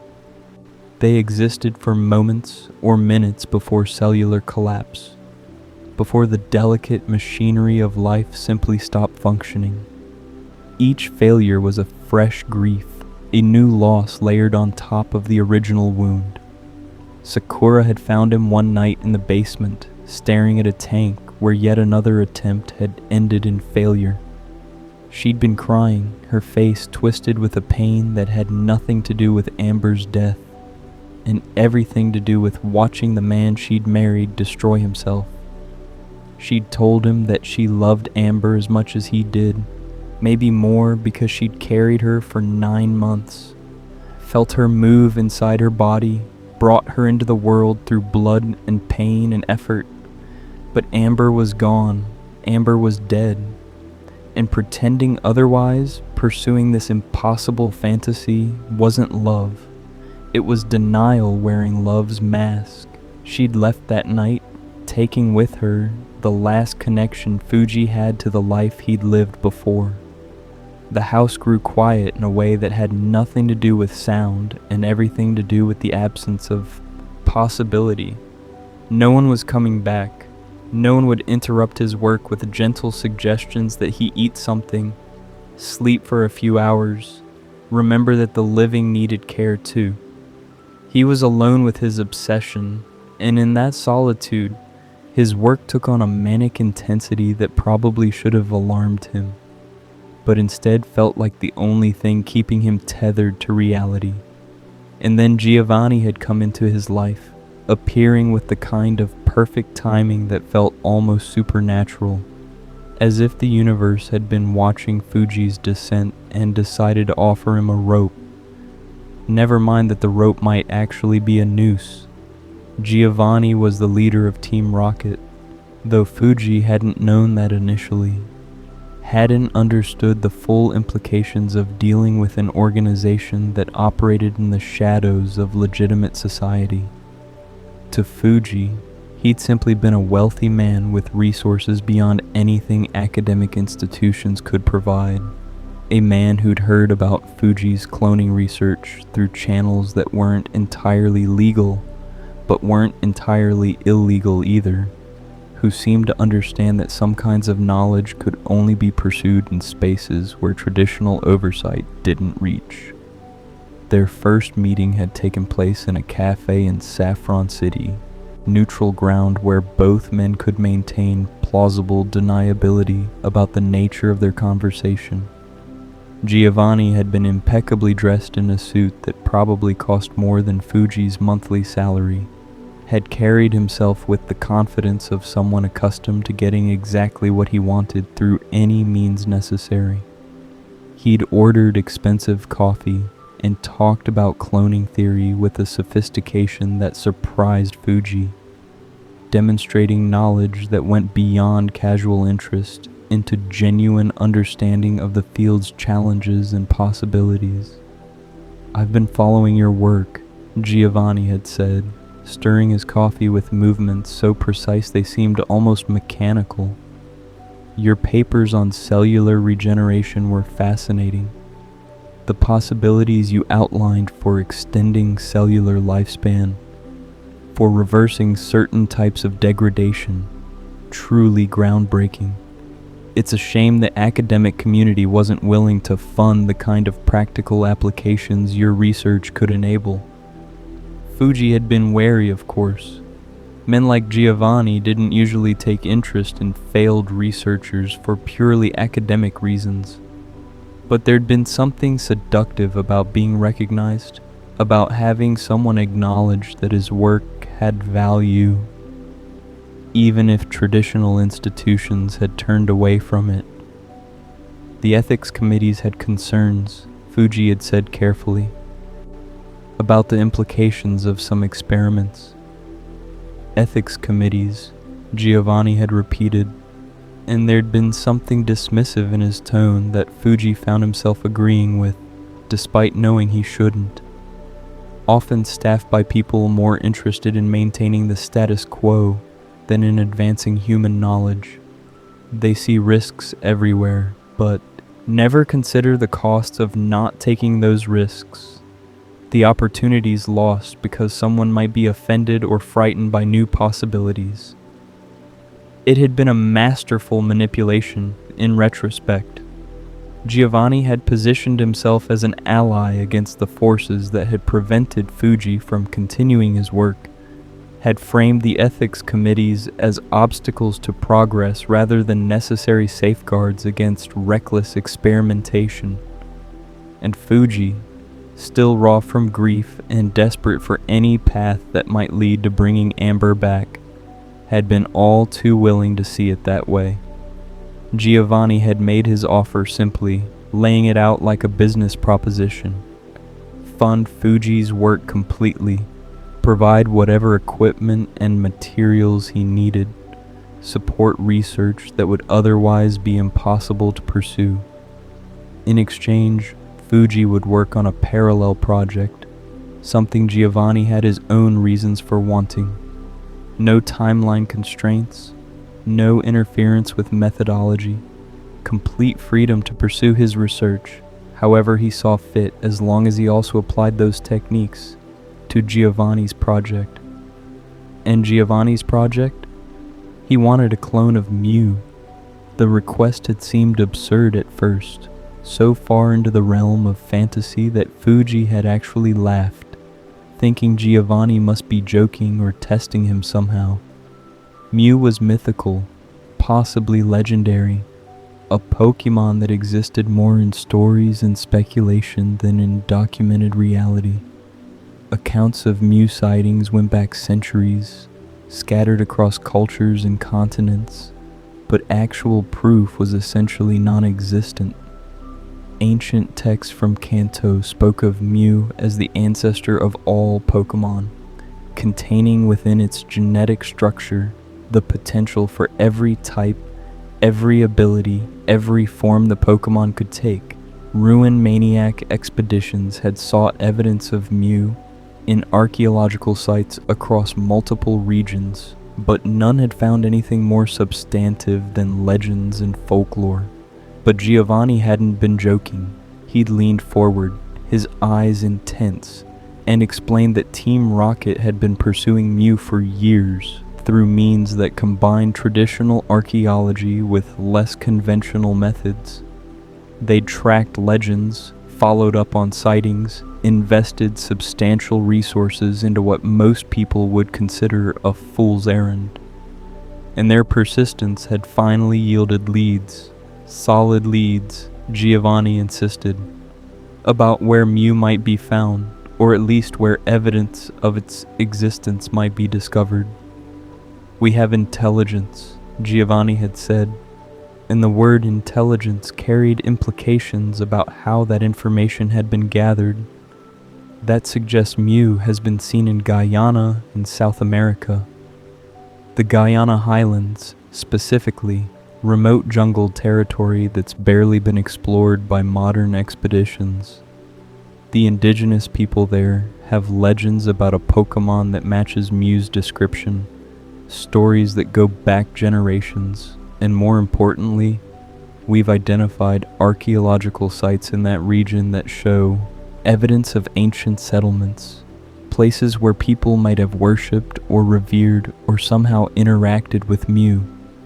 Fuji had listened with growing interest despite his skepticism.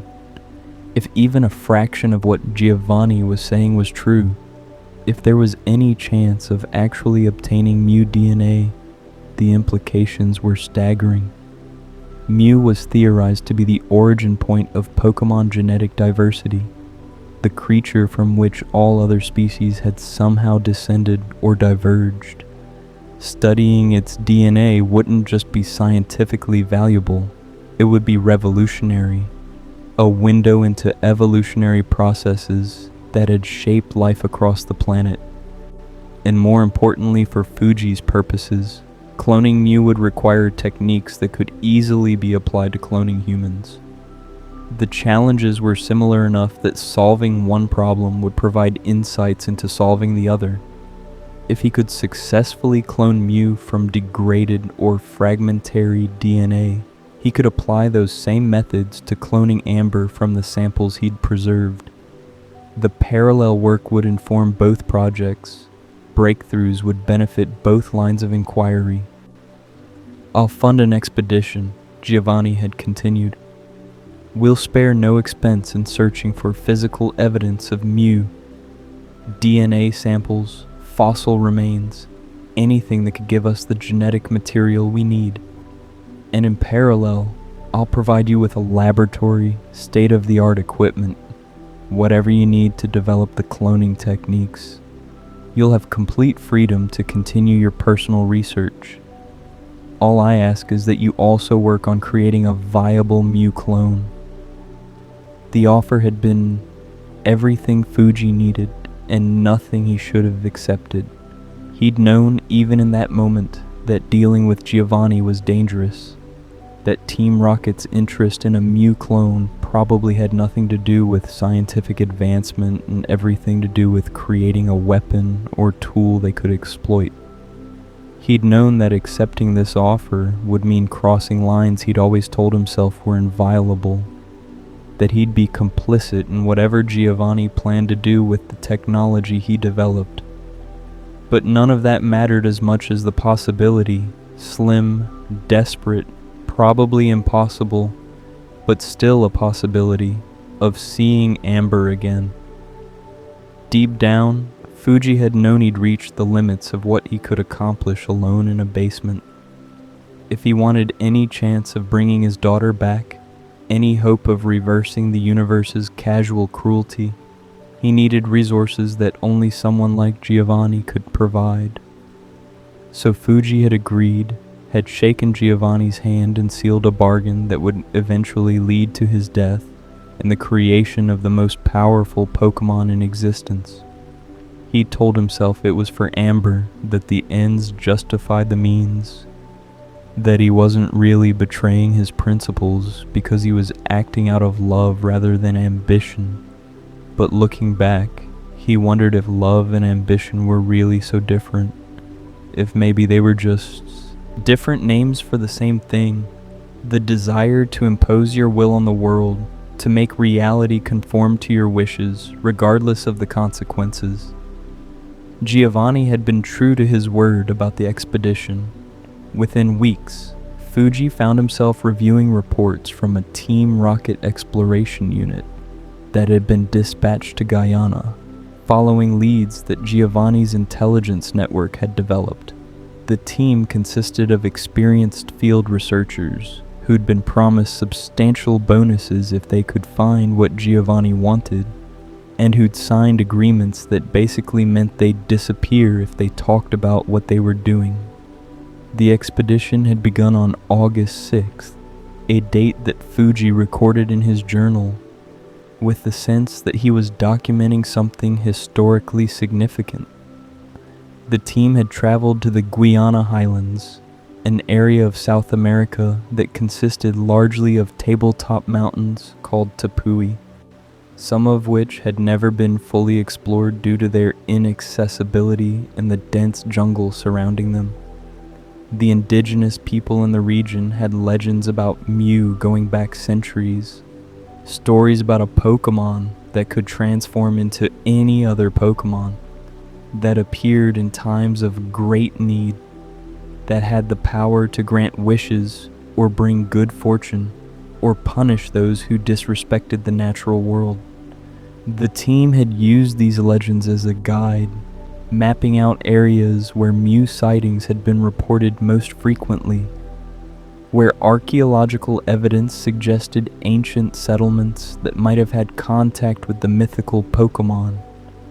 They'd spent weeks hacking through jungle, climbing difficult terrain, searching for any physical evidence that Mew had existed in the region.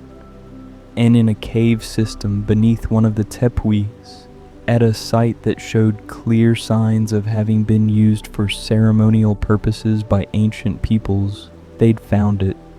Not a living Mew. That would have been too much to hope for, but something almost as valuable. Fossilized remains that included what appeared to be an eyelash. The preservation was remarkable, the cellular structure intact enough that genetic material might be extractable. It was almost impossibly small, this single hair that had somehow survived for what must have been thousands or tens of thousands of years, preserved by mineral deposits and pure chance in conditions that had kept the DNA from degrading completely. The team had collected the fossil with extreme care, using techniques usually reserved for the most delicate archaeological work, and had transported it back to Giovanni in a containment unit that maintained precise temperature and humidity conditions. And when Fuji had first seen it, had looked through the microscope at this fragment of ancient life, he'd felt a mixture of emotions so complex he couldn't have named them all.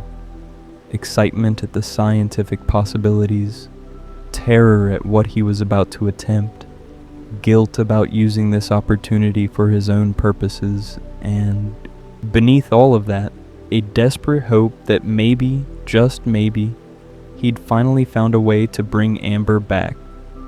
The cloning process began immediately. Fuji worked alongside a team of scientists that Giovanni had assembled, researchers who were brilliant but ethically flexible, people who asked fewer questions than they should have, and who seemed comfortable operating in the gray areas where legitimate science met something darker. Together, they began the painstaking work of reconstructing Mew's DNA from the fragments they'd found, filling in gaps with synthesized sequences, using computer models to predict what the complete genome should look like. And in parallel, Fuji continued his own work on Amber. He'd brought everything from his basement laboratory to New Island, all his notes and samples and failed attempts. But now, with access to technology that actually gave him a chance, he started fresh. He began growing a new clone of Amber, this time with techniques refined through trial and error, supported by systems designed to give developing organisms every possible advantage. But Fuji knew from his previous failures that the physical body was only part of the challenge. Clones could develop, cells could divide and differentiate, organs could form, a body could grow. But consciousness was another matter entirely. What made Amber herself wasn't just her DNA, wasn't just the physical structure of her brain. It was her memories, her personality, the accumulated experiences that had shaped her into the specific person she'd been. Those couldn't be cloned from cells. They existed somewhere else, in patterns of neural connections that death had erased. So Fuji tried something experimental, something that skirted the line between biology and pure speculation. He'd kept recordings of Amber, videos from birthdays and holidays, audio of her voice reading those Pokemon stories, even some old home movies from when she was a toddler. From these, he tried to construct what he called a consciousness template, a digital approximation of Amber's personality and memories. It wasn't truly her, couldn't be truly her, but it was something, a framework that might give the clone something to build on, a seed of identity that could grow into something resembling the daughter he'd lost. He housed this digital consciousness in the laboratory's computer systems, gave it a virtual environment where it could exist and develop, created what he privately thought of as a waiting room between non-existence and life. And to his surprise, it worked, at least partially. The consciousness template activated, began processing information, started exhibiting responses that seemed almost aware. He called it Ambertwo, acknowledging that it wasn't truly Amber, but hoping desperately that it might become something close enough to fill the void her death had left. Meanwhile, the Mew clone was developing. The process was faster than expected, possibly because Mew's cells seemed to have regenerative properties that human cells lacked. Within weeks rather than months, they had a viable organism growing in one of the tanks. A small purple creature that scans confirm was developing normally, building the structures and systems that would eventually make it into a complete being. But Giovanni wasn't satisfied with just a clone of Mew. He wanted something more powerful, something enhanced beyond what nature had created.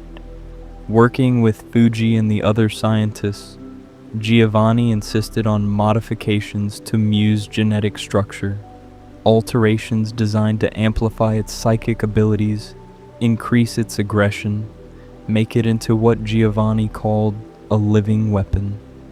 These modifications pushed the clone beyond simple reproduction into something new, something that shared Mew's DNA but had been fundamentally altered by human ambition. They called the resulting organism Mewtwo, and like Ambertwo, the name acknowledged that this was something derivative, something created from an original but transformed in the process of recreation. As Mewtwo developed in its tank, suspended in the nutrient-rich fluid that supported its growth, the scientists monitored every aspect of its physiology. Brain activity, cellular development, organ formation, everything seemed to be proceeding normally. The physical body was forming exactly as their models predicted. But like Fuji's early attempts with Amber, there was no sign of consciousness. Mewtwo's vital signs were strong. Its brain showed electrical activity consistent with a functioning nervous system, but there was no indication of awareness, no evidence of thoughts or perceptions or any kind of inner life. The other scientists saw this as a minor concern, something that would resolve itself once Mewtwo matured further.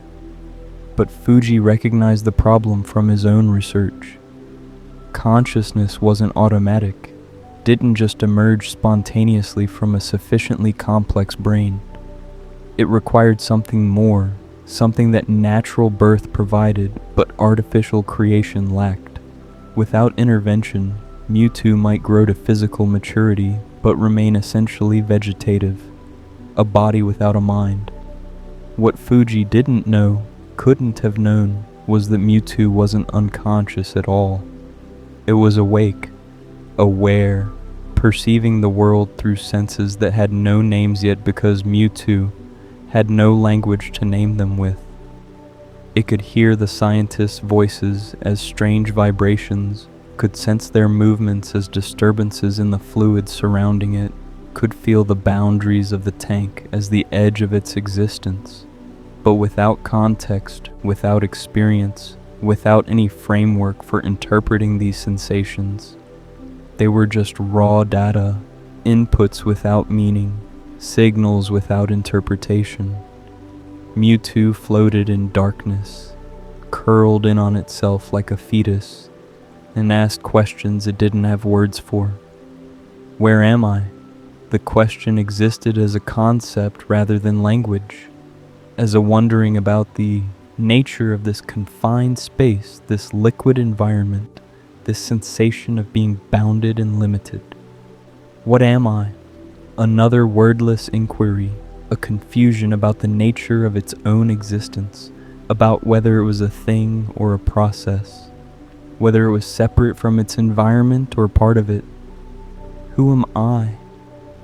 Perhaps the most fundamental question, the one that would haunt Mewtwo for years to come, the wondering about identity and purpose and the meaning of individual existence. And then, into this confusion came a voice, not a sound. Mewtwo didn't have words yet for sound, but a presence, another consciousness touching Mewtwo's own through means that had nothing to do with physical senses. The voice was clear and bright, carrying qualities that Mewtwo would later learn to call warmth and kindness and curiosity. Those are words, the voice said, and somehow Mewtwo understood the meaning, even though understanding itself was new. They're talking. Mewtwo uncurled slightly, no longer alone in the darkness. The presence manifested as a point of amber light, which gradually resolved into something more specific, a form, a shape, the suggestion of something small and human-shaped. Mewtwo didn't have references yet for human or small, but it could perceive the difference between itself and this other consciousness, could sense that they were separate entities occupying the same strange space. What are you? Mewtwo asked, though asking itself was new. The concept of directing a question toward another consciousness rather than just wandering into the void. The light giggled, a sound that Mewtwo felt as much as heard, a ripple of something like happiness. I'm a girl, a person. Girl? Person? The words were new, reference without meaning. What are those? I'm Amber, the presence said, and the name carried weight, suggested identity and continuity and the idea that consciousness could have labels. Well, they call me Amber too, but I'm still Amber inside. Mewtwo considered this, processing the idea that there could be an original and a copy. That identity could persist across some kind of transformation or duplication. Am I like you? I don't know, Ambertwo admitted. You look like a Pokemon, but you can talk to me like a person does. I didn't know Pokemon could talk like people. Pokemon, person, more new concepts, more categories without content. What's the difference? Ambertwo seemed to think about this, her light pulsing gently in what might have been concentration. Maybe it makes a difference to you if you're a Pokemon or a person, but it doesn't matter to me. She giggled again. If you're in this place, you must be the same as all of us are. All of us? Mewtwo asked, and suddenly became aware of other presences, other consciousnesses in the darkness. 3 more lights appeared, smaller than Ambertwo's. each with its own distinct quality. One flickered like leaves in sunlight, another blazed with steady warmth, the third flowed with cool fluidity. Bulba, said one presence. Char, said another. Squirtle, said the third. These were Bulbasaurtwo, Charmandertwo, and Squirtletwo, clones like Mewtwo and Ambertwo, created from DNA samples Giovanni's team had obtained from Kanto starter Pokemon. They were simpler consciousnesses than Ambertwo's, more instinctive and less verbal, but they were present and aware, existing in the same impossible space where minds could touch without physical contact. Outside, in the physical laboratory, the scientists were finally detecting what had been happening all along. Monitoring equipment showed that Mewtwo's brainwave patterns were active, complex, showing signs of activity that couldn't be explained by automatic bodily functions. And the same patterns were appearing in Ambertwo's computer systems, in the tanks containing the Pokemon clones. They're communicating, one scientist said, studying the data with a mixture of excitement and confusion. Through telepathy, somehow, they're all linked. Fuji watched his screens, his attention fixed on Ambertwo's activity patterns. His daughter, or the echo of his daughter, the approximation he'd managed to create, was talking to someone, interacting, showing signs of development and growth that the isolated consciousness template had never exhibited before. It was working. She was becoming more real, more complete, more like the Amber he'd known. But he also felt a creeping sense of unease, a scientist's instinct that they were venturing into territory they didn't fully understand. These consciousnesses were connecting in ways that shouldn't be possible, forming relationships through means that biology couldn't explain. They'd created life, yes, but they'd also created something else. A community of minds that existed in a space between physical and digital, between the meat of bodies and the abstraction of code. In that shared space, Ambertwo was showing Mewtwo and the other clones something she called her remember place. The darkness around them faded, replaced by something new. Visual information, memories, experiences translated into a form that consciousness without eyes could still perceive. It was like seeing but not with physical vision, like experiencing but not through bodily senses. The information arrived directly in their minds, bypassing the need for sensory organs entirely. "This is where I used to live," Ambertwo explained, and suddenly they were floating above a town, looking down at buildings and streets and all the structures of human civilization. Houses lined streets in orderly rows, each one slightly different from its neighbors in ways that suggested individual personality and choice. Gardens surrounded some homes, while others had yards where children's toys lay scattered in patterns that spoke of interrupted play. Roads connected everything, arteries through which people and vehicles could travel, creating networks of possibility and connection. But something was wrong with the colors, or rather, the colors were absent entirely. Everything was black and white, grayscale, like watching an old film where chromatic information had been lost or never captured in the first place. It gave the scene a dreamlike quality, something hovering between memory and imagination, real enough to convey information, but lacking the full sensory richness that actual experience would have provided. "What is all this?" Mewtwo asked, overwhelmed by the complexity, by the sheer amount of detail and structure and meaning that the scene contained. Each building represented shelter, purpose, the accumulation of human effort over time.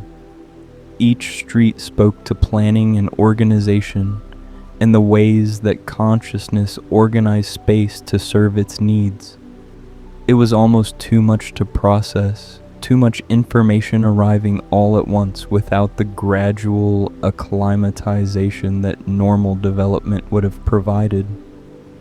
"It's the world," Ambertwo said simply, with a kind of matter-of-fact acceptance that children have for reality, taking for granted things that would astonish adults. "The real world, outside of here. The place where people live and Pokemon live and everything happens. I used to be there before I came to this place. I used to walk on those streets and live in one of those houses and do all the things that people do." The scene shifted, and they were descending now, moving closer to the town until individual details became visible. A store with a sign advertising items Mewtwo had no context for. A park with structures designed for play, their purpose inscrutable but their existence undeniable. And above everything, a bright disk in the sky that illuminated the entire scene with steady radiance. "What is that?" Mewtwo asked, drawn to the disk's presence, sensing that it was somehow fundamental to everything else. "That's the sun," Ambertwo explained, her voice carrying excitement and wonder, even in this mental space where voice was more concept than sound. "It makes the whole world bright and it keeps us warm all day. Without the sun, everything would be dark and cold and nothing could grow. The sun is what makes life possible, what gives energy to plants and warmth to animals and light to see by." As she spoke, Mewtwo could feel warmth, could perceive brightness, could understand light even though his physical body had never experienced any of these things. The information was being translated somehow, converted from Ambertwo's memories into forms that his developing consciousness could comprehend. Something moved past them, invisible but present, a force that touched Mewtwo's awareness and carried it gently through the space of Ambertwo's memory. "What was that?" Mewtwo asked, curious about this new phenomenon. "That's wind," Ambertwo told him, and she demonstrated by creating the sensation of wind moving through the memory space, bending the branches of trees that had appeared in the scene, creating ripples in grass that covered a nearby hillside. "You can't see it, but you can feel it. It makes things move. It carries smells and sounds from one place to another. Sometimes it's gentle like this, and sometimes it's strong enough to knock things over or blow leaves everywhere." The scene continued to shift and change as Ambertwo showed them more aspects of the world she remembered. Rain appeared, falling from clouds that had materialized in the grayscale sky, creating patterns on windows and forming puddles in streets, and making everything glisten with moisture. Ambertwo explained how rain nourished plants, how it filled rivers and lakes, how it could be soft and gentle or harsh and driving depending on the storm that produced it. Seasons passed in accelerated sequence, the scene transforming to show the world in different states. Green gave way to autumn colors, though in the grayscale memory these appeared as different shades of gray. The information about color present conceptually, even if not visually. Leaves fell from trees, accumulated in drifts, were cleared away by people who appeared briefly in the memory before fading again. Then winter came, white snow covering everything, and Ambertwo explained about cold and how water could become solid, how the world changed when temperature dropped below certain thresholds. The scene shifted again, moving to the interior of a house. Ambertwo's house, the place where she'd lived before death had taken her and Dr. Fuji had tried to bring her back through science. Mewtwo saw rooms filled with objects he had no names for but that Ambertwo patiently explained. Furniture for sitting and sleeping, appliances for preparing food, devices for entertainment and communication, and the countless small tasks that constituted daily life. This was my room, Ambertwo said, and the scene focused on a space clearly designed for a child. There was a bed, smaller than adult beds, covered with blankets that featured patterns Mewtwo couldn't quite parse. Toys were scattered around, not just Bulbasaur plushies, though several were visible, but other Pokemon and dolls and building blocks and the accumulated possessions that children gather as they grow and explore and discover what interests them. I used to sleep here, Ambertwo continued, touching the bed in a way that suggested deep familiarity and affection. My daddy would come and read me stories before sleep, and my mommy would sing songs sometimes, and I felt safe and happy here.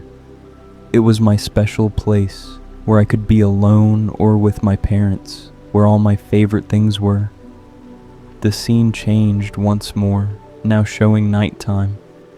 The bright disk that had been the sun was replaced by a different disk, pale and silvery instead of golden, hanging in a dark sky dotted with points of light that Ambertwo identified as stars. "Is that the sun too?" Mewtwo asked, confused by the similar shape but different quality of light. "No, that's the moon," Ambertwo told him, her voice taking on a quality that suggested fondness and comfort.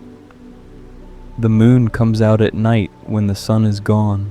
It's not as bright as the sun, but it's still pretty, and it helps light up the darkness. My daddy told me that the moon is there to keep people from being afraid of the dark. Even when everything seems scary, the moon is there, reminding you that light will come back, that you're not alone, that there's beauty even in darkness." Mewtwo absorbed this information, processing the idea that light could exist in different forms, that darkness wasn't absolute but could be softened by gentler illumination. The concept felt important somehow, though he couldn't articulate why. Perhaps because he'd existed so far only in darkness, only in the confined space of his tank and the abstract realm of shared consciousness. The idea that darkness could be made less frightening by the presence of light, even dim light, it resonated with something in his developing psyche. They floated through more memories as Ambertwo continued to share aspects of the world she'd known. She showed them interactions between people, parents and children, friends playing together, strangers passing on streets with brief acknowledgments. She demonstrated emotions through the way people in her memories moved and spoke. Happiness making movements quick and voices bright. Sadness slowing everything down. Anger creating sharp gestures and loud sounds. Why did people do these things? Mewtwo asked, watching a scene where a parent comforted a crying child. Why do they interact this way? Because they care about each other, Ambertwo explained. Because being alone is hard, but being with people you love makes everything better. That's what families are for, what friends are for, to make the hard things easier and the good things more fun. To share experiences with so you're not alone in the world. The other clones, Bulbasaur-Twu, Charmander-Twu, Squirtlet-Twu, chimed in with their own simpler observations. Their consciousness less developed than Mewtwo's or Ambertwo's, but still present and engaged. They recognized things from Ambertwo's memories that connected to their own nature, plants that Bulbasaur-Twu instinctively understood, fire that Charmander-Twu was drawn to, water that Squirtlet-Twu felt kinship with. They were learning about the world through Ambertwo's experiences, building knowledge bases that might someday, if they survived, allow them to function in the reality outside their tanks. And through it all, Ambertwo radiated a kind of joy, a genuine happiness in sharing these memories, in having companions to talk with, even though they existed only in this abstract space. She'd been alone in her digital consciousness for some time before the other clones had developed enough to connect with her. The isolation had been difficult in ways that her child's mind couldn't fully articulate. But now she had friends, had others to share her memories with, had a purpose in teaching these new consciousnesses about the world they might someday inhabit. "Will we go there?" Mewtwo asked at one point, gesturing at the town that had reappeared in their shared space. "Will we leave this darkness and go to the place you remember?" Ambertwo's light dimmed slightly, uncertainty entering her voice for the first time. "I don't know. I hope so. I hope we'll all get to see the real sun and feel real wind and walk on real ground instead of just floating in this dark place. But I don't know what the doctors are planning, or how long we'll stay here, or if the bodies they're growing for us will work right. I just know I want to leave eventually. I want to go back to the world."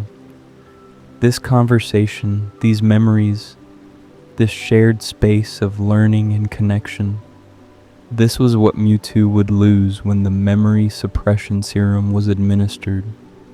Not just the specific recollections of Ambertwo and the other clones, but the fundamental experience of connection, of learning through relationship, of understanding the world through someone else's eyes and experiences. He'd lose the knowledge that darkness could be made less frightening by light, that being alone was harder than being with others, that sharing experiences gave them meaning beyond mere occurrence. But for now, in these moments before tragedy struck, Mewtwo was simply learning. He was absorbing information about a world he'd never experienced, guided by a consciousness that had existed in that world and remembered it with the particular vividness that children bring to memory. He was discovering what it meant to have friends, to share space with other minds, to not be alone in the darkness. And in the physical laboratory, where tanks held the developing bodies of these consciousnesses, the scientists monitored brainwave patterns and vital signs without fully understanding what was happening in that space beyond their instruments' reach. They saw data confirming that the clones were communicating, that neural activity in Mewtwo's developing brain was far higher than expected, that Ambertwo's digital consciousness was exhibiting complexity that suggested genuine awareness rather than mere programmed responses. But they didn't see the memories being shared, didn't witness Mewtwo learning about sun and moon and wind and the countless details that constitute a world. They didn't understand that they'd created not just bodies and basic consciousness, but relationships, connections, a small community of minds that existed in a space where physical form didn't matter and individual identity could blur into shared experience. In the physical laboratory, days passed. The clones continued to develop, their bodies growing stronger and more mature. But the scientists began to notice problems. The Pokemon clones, Bulbasaurtwo, Charmandertwo, Squirtletwo, were showing signs of instability. Their cellular structures weren't holding together properly. Genetic defects were accumulating faster than their bodies could repair them. One by one, they began to fail. In the shared consciousness space, the clones began to disappear. First, Charmander 2, the warm presence simply ceasing to exist, winking out like a candle in wind. Then Squirtletwo, the flowing consciousness becoming still and silent and then gone.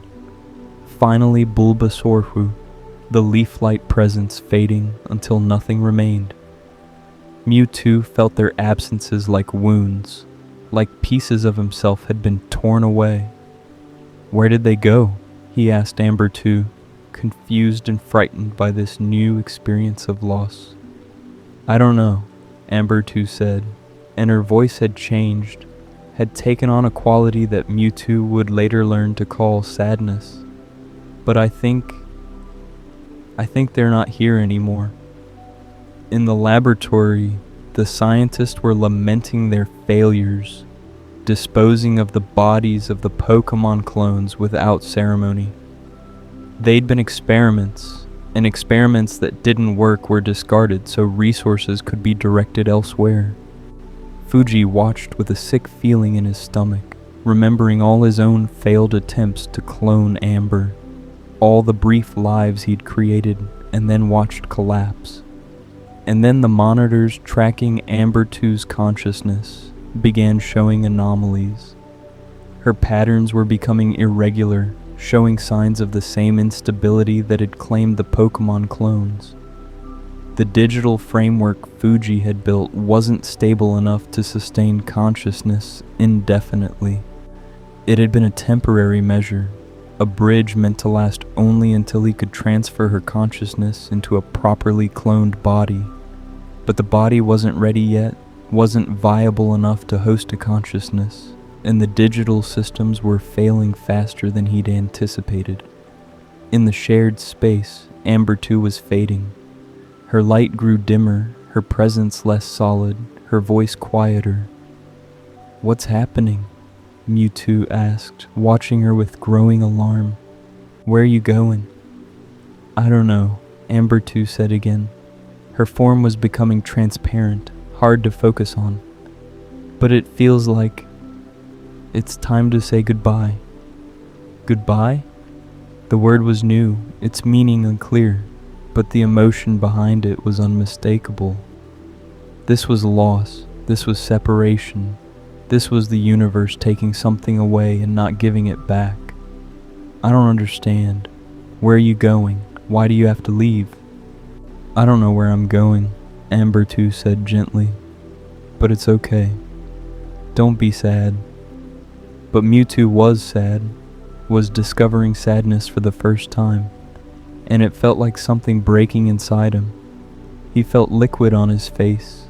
No, not on his face, because he didn't have a physical face yet, but something analogous, something that corresponded to tears, even though the tears were only metaphorical. "What is this?" he asked, confused by the sensation. "My eyes. Something's coming from my eyes." "Those are tears," Ambertwo told him, her voice growing fainter. "You're crying." "My daddy used to tell me a bedtime story that when Pokemon are sad and they cry, their tears are full of life." Mewtwo didn't understand what that meant, but he understood the sadness, understood the sense of something precious being taken away before he was ready to let it go. "I'm so sad," he said, and more tears came, and the sadness deepened into something that approached despair. "I have to go now," Ambertwo said. She was barely visible anymore, just a faint glow in the darkness. "But it's all right. Thank you for caring about me. And don't cry, Mewtwo. You should be happy. You're alive, and life is wonderful."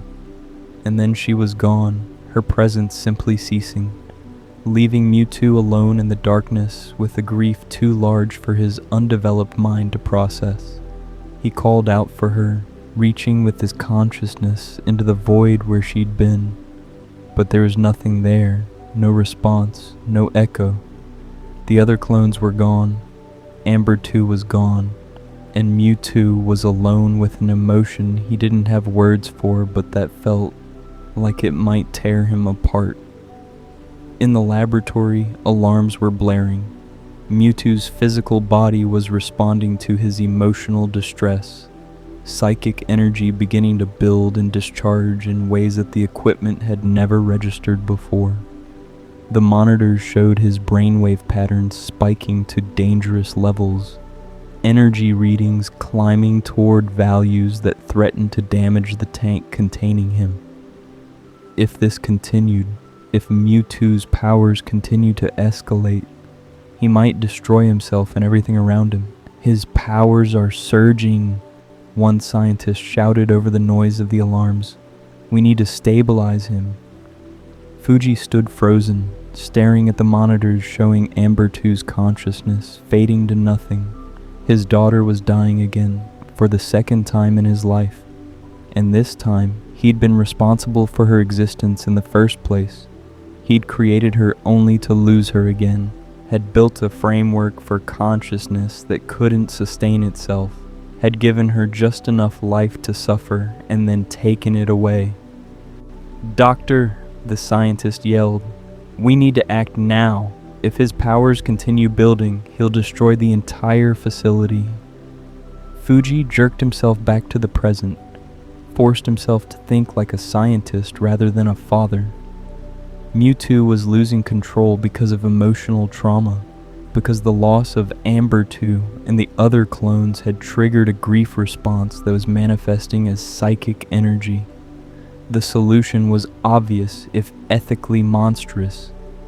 "Administer the serum," Fuji ordered, his voice hollow. "The memory suppression protocol. Wipe his recent memories. Make him forget." "Sir, we haven't fully tested." "Do it!" Fuji shouted. "Unless you want to die when this entire island explodes."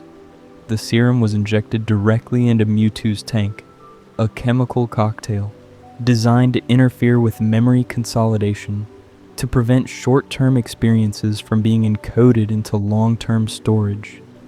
It was experimental, potentially dangerous, with side effects they couldn't predict. But it was all they had, and the alternative was losing Mewtwo entirely, along with everyone in the laboratory. For a few moments, nothing happened. The alarms continued to blare, the energy readings continued to climb, and Fuji wondered if they'd acted too late, if the serum would fail to take effect before Mewtwo's power reached critical mass. But then, gradually, the readings began to stabilize. The energy discharge slowed, then stopped. Mewtwo's brainwave patterns returned to something approaching normal, showing activity consistent with deep sleep rather than psychic catastrophe. The laboratory grew quiet as the alarms shut off one by one. The scientists looked at each other with a mixture of relief and exhaustion, aware that they'd just narrowly avoided disaster. Fuji slumped into a chair, his hands shaking, his mind reeling from what had just happened. They'd succeeded. Mewtwo had survived. The laboratory was intact. By every objective measure, this was a victory. But Fuji looked at the dark screen where Ambertwo's consciousness had been, at the flatlined readouts that confirmed she was gone forever, and he felt something inside himself break in a way that couldn't be repaired. "Nothing is okay," he whispered to the empty screen. "My Amber is gone forever. Only Mewtwo survives." In his tank, unconscious and dreamless, Mewtwo slept. The memories of Ambertwo and the other clones were being systematically erased, neural pathways disrupted before they could solidify. Experiences dissolved before they could become permanent. By the time Mewtwo woke, if the serum worked as intended, he would remember nothing of his first friends, nothing of the consciousness that had taught him about sun and moon and wind and life. He would be alone with his power, untethered from the one connection that had given him empathy and understanding, and a sense that perhaps existence had meaning beyond mere survival. Time passed. Days became weeks. Weeks became months.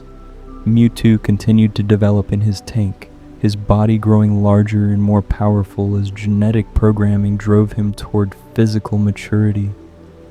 The scientists monitored his progress, taking measurements and recording data, treating him as the experiment he'd been designed to be. Giovanni visited occasionally, watching Mewtwo's development with the satisfaction of someone seeing a valuable investment pay off.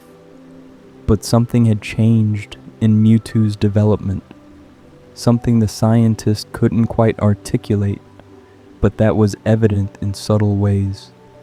His brainwave patterns when he was asleep showed activity that suggested dreaming, but the dreams seemed troubled, fragmentary, lacking the coherence that normal dreams should have.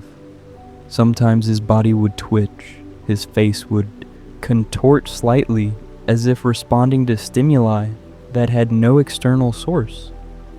And occasionally, very rarely, traces of psychic energy would discharge from the tank, little bursts of power that the monitoring equipment would flag as anomalies.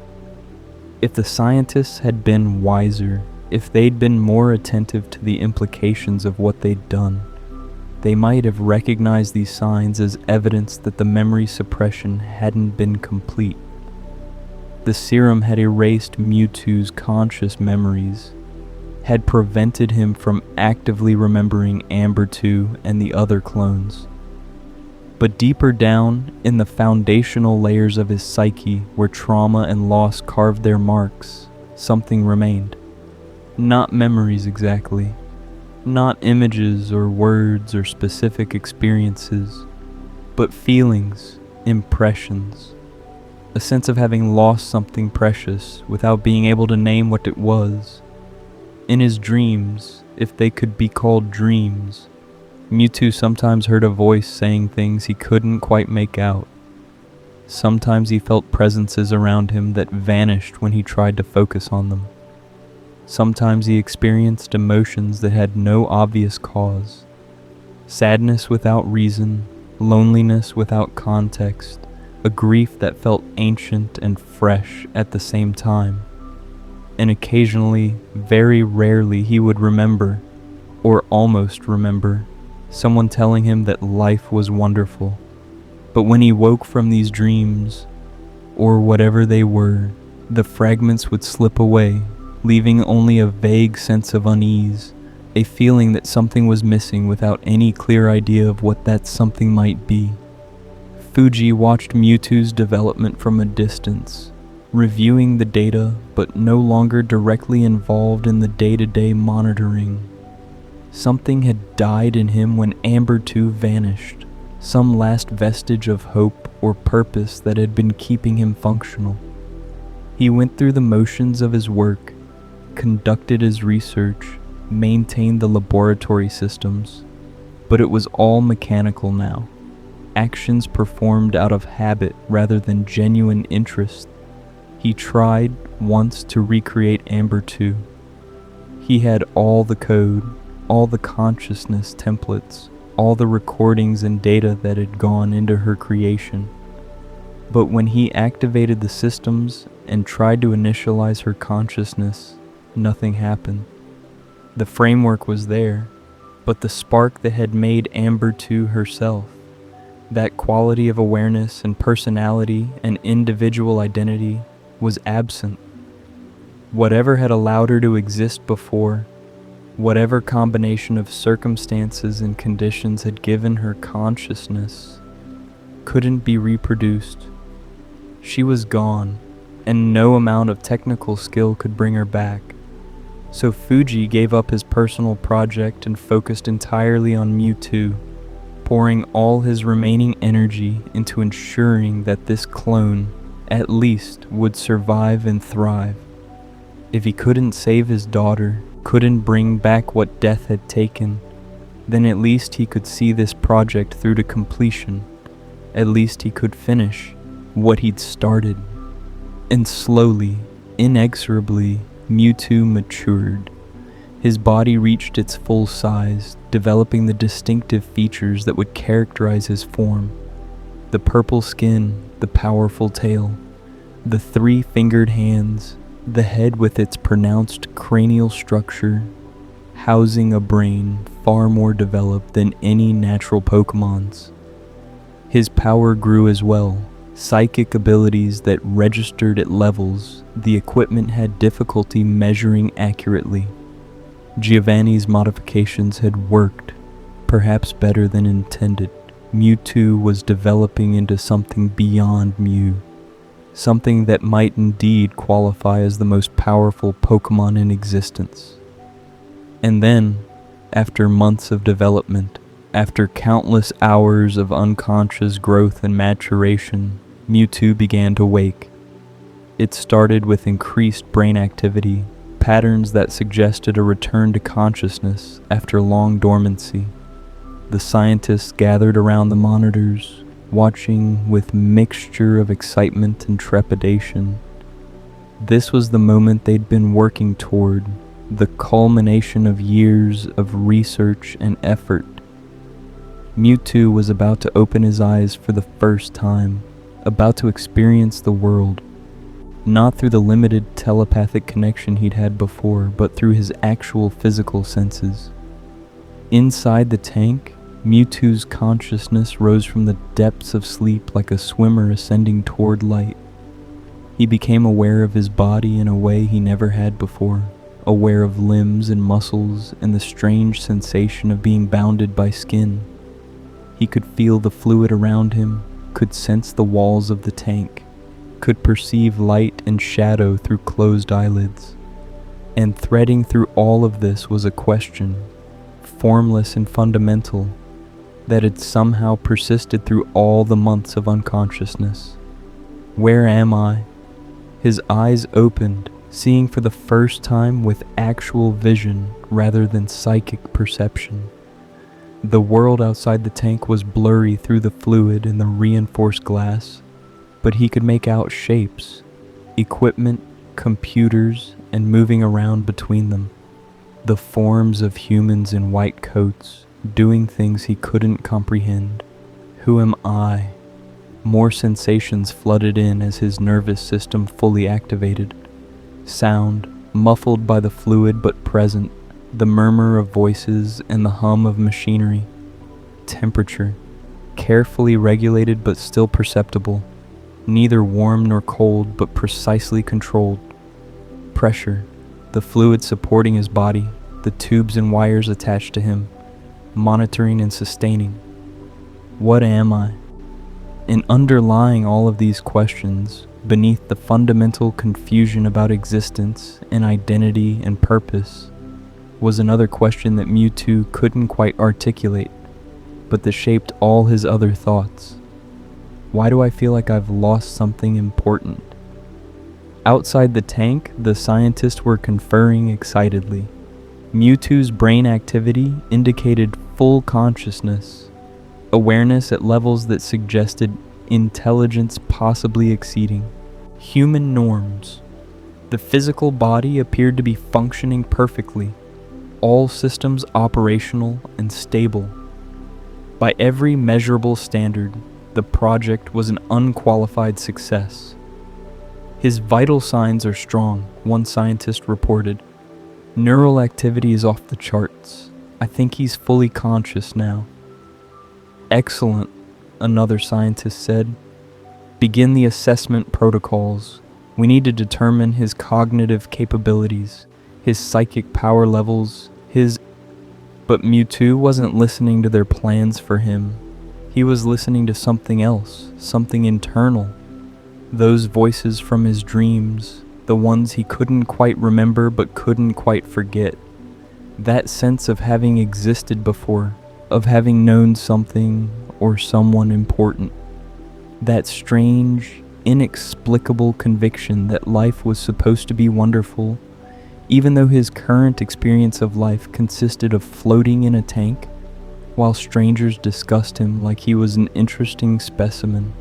And then, with a suddenness that caught everyone by surprise, Mewtwo moved.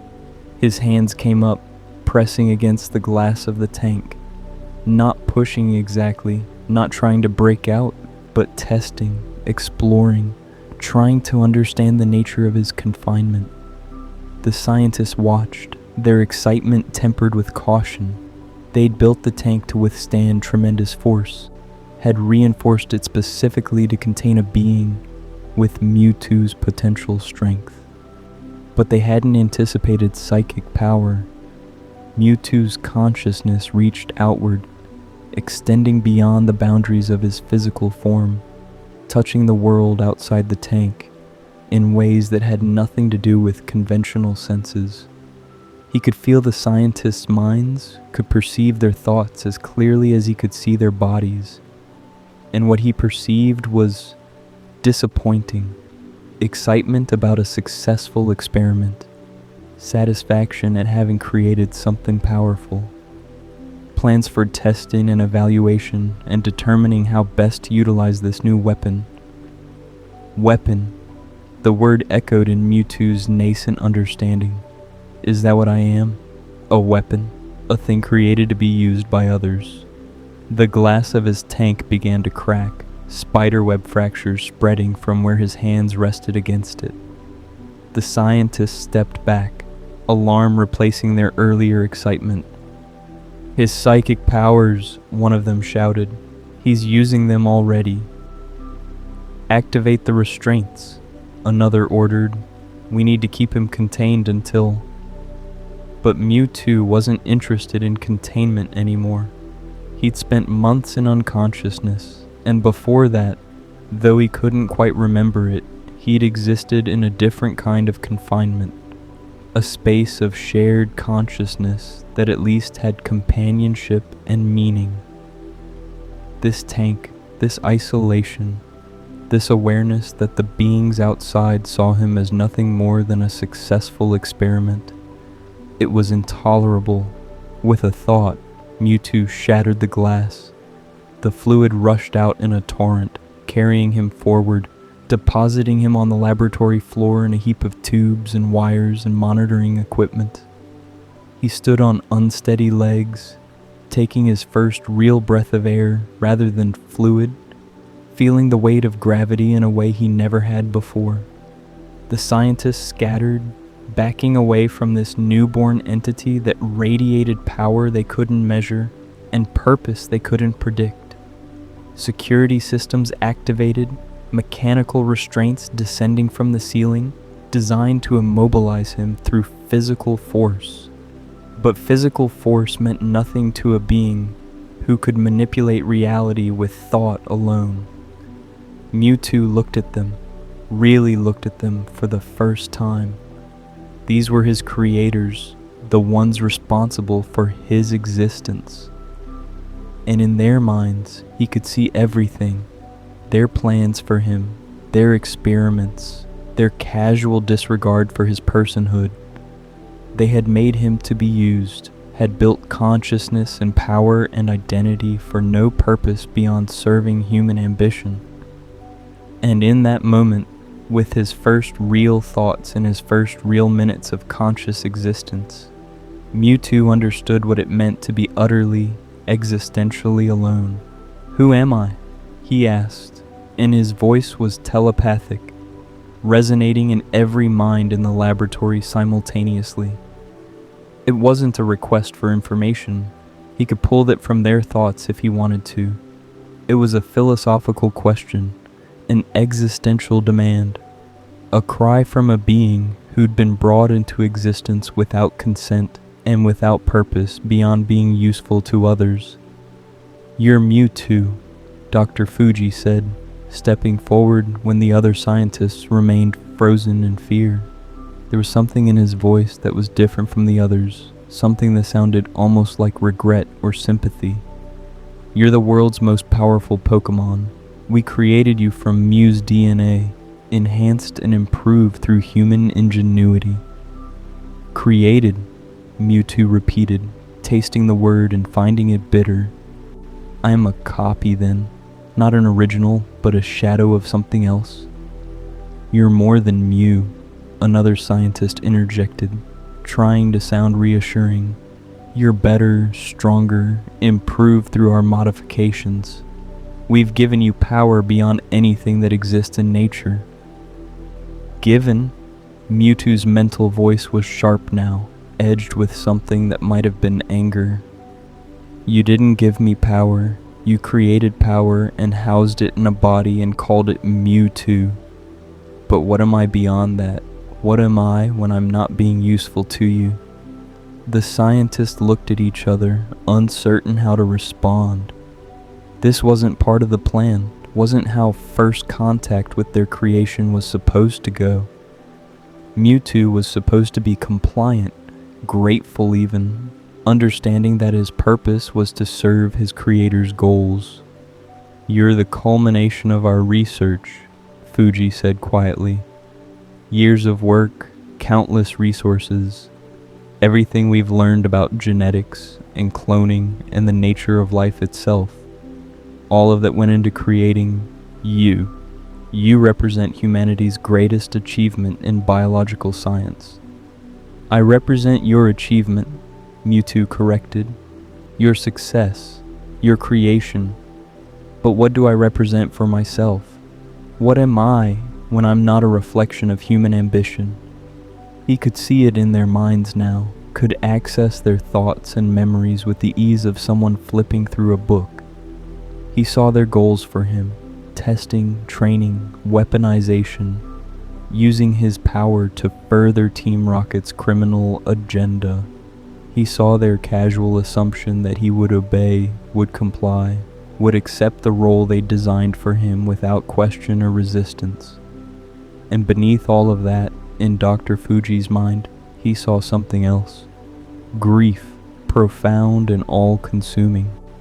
A daughter named Amber who died. Obsessive attempts to bring her back through cloning. A project running parallel to Mewtwo's creation, involving consciousness templates and failed attempts at resurrection.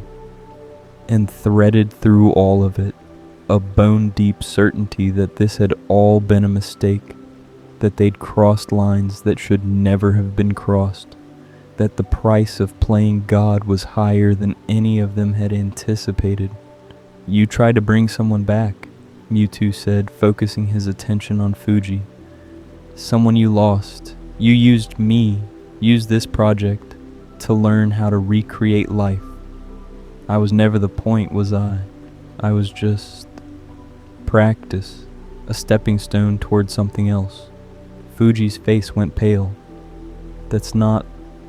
It wasn't like that.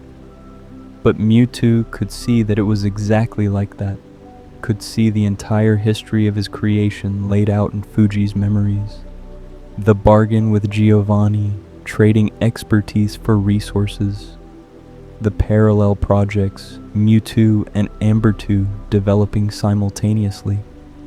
The failures, the adjustments, the gradual realization that consciousness couldn't be manufactured as easily as tissue could be cloned.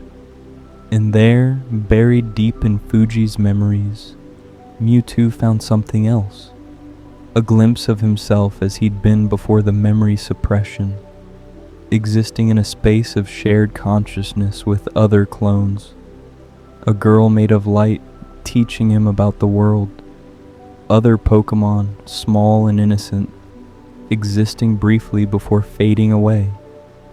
And over all of it, a voice saying that life was wonderful, that existence itself was precious regardless of its origin. The memories weren't his, the serum had seen to that, but they resonated with something deep in his psyche, with feelings and impressions that had survived when explicit recollections hadn't. He'd known connection once, had experienced companionship and learning and the sense of not being alone.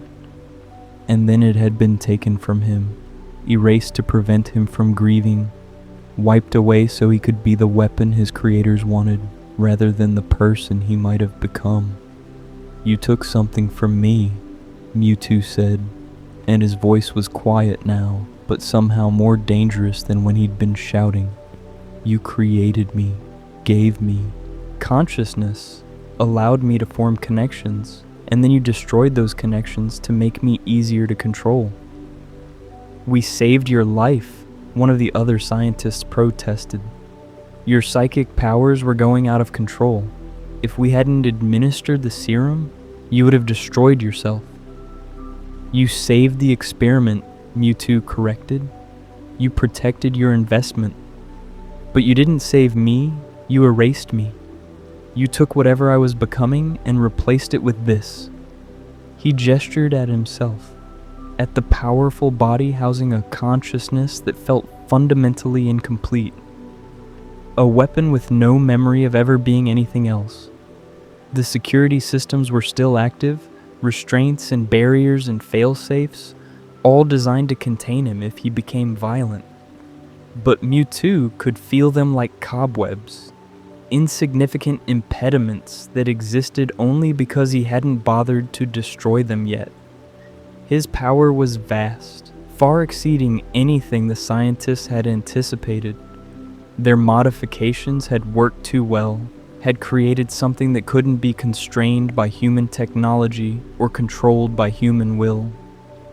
"I understand now," Mewtwo said, and there was something terrible in his calm.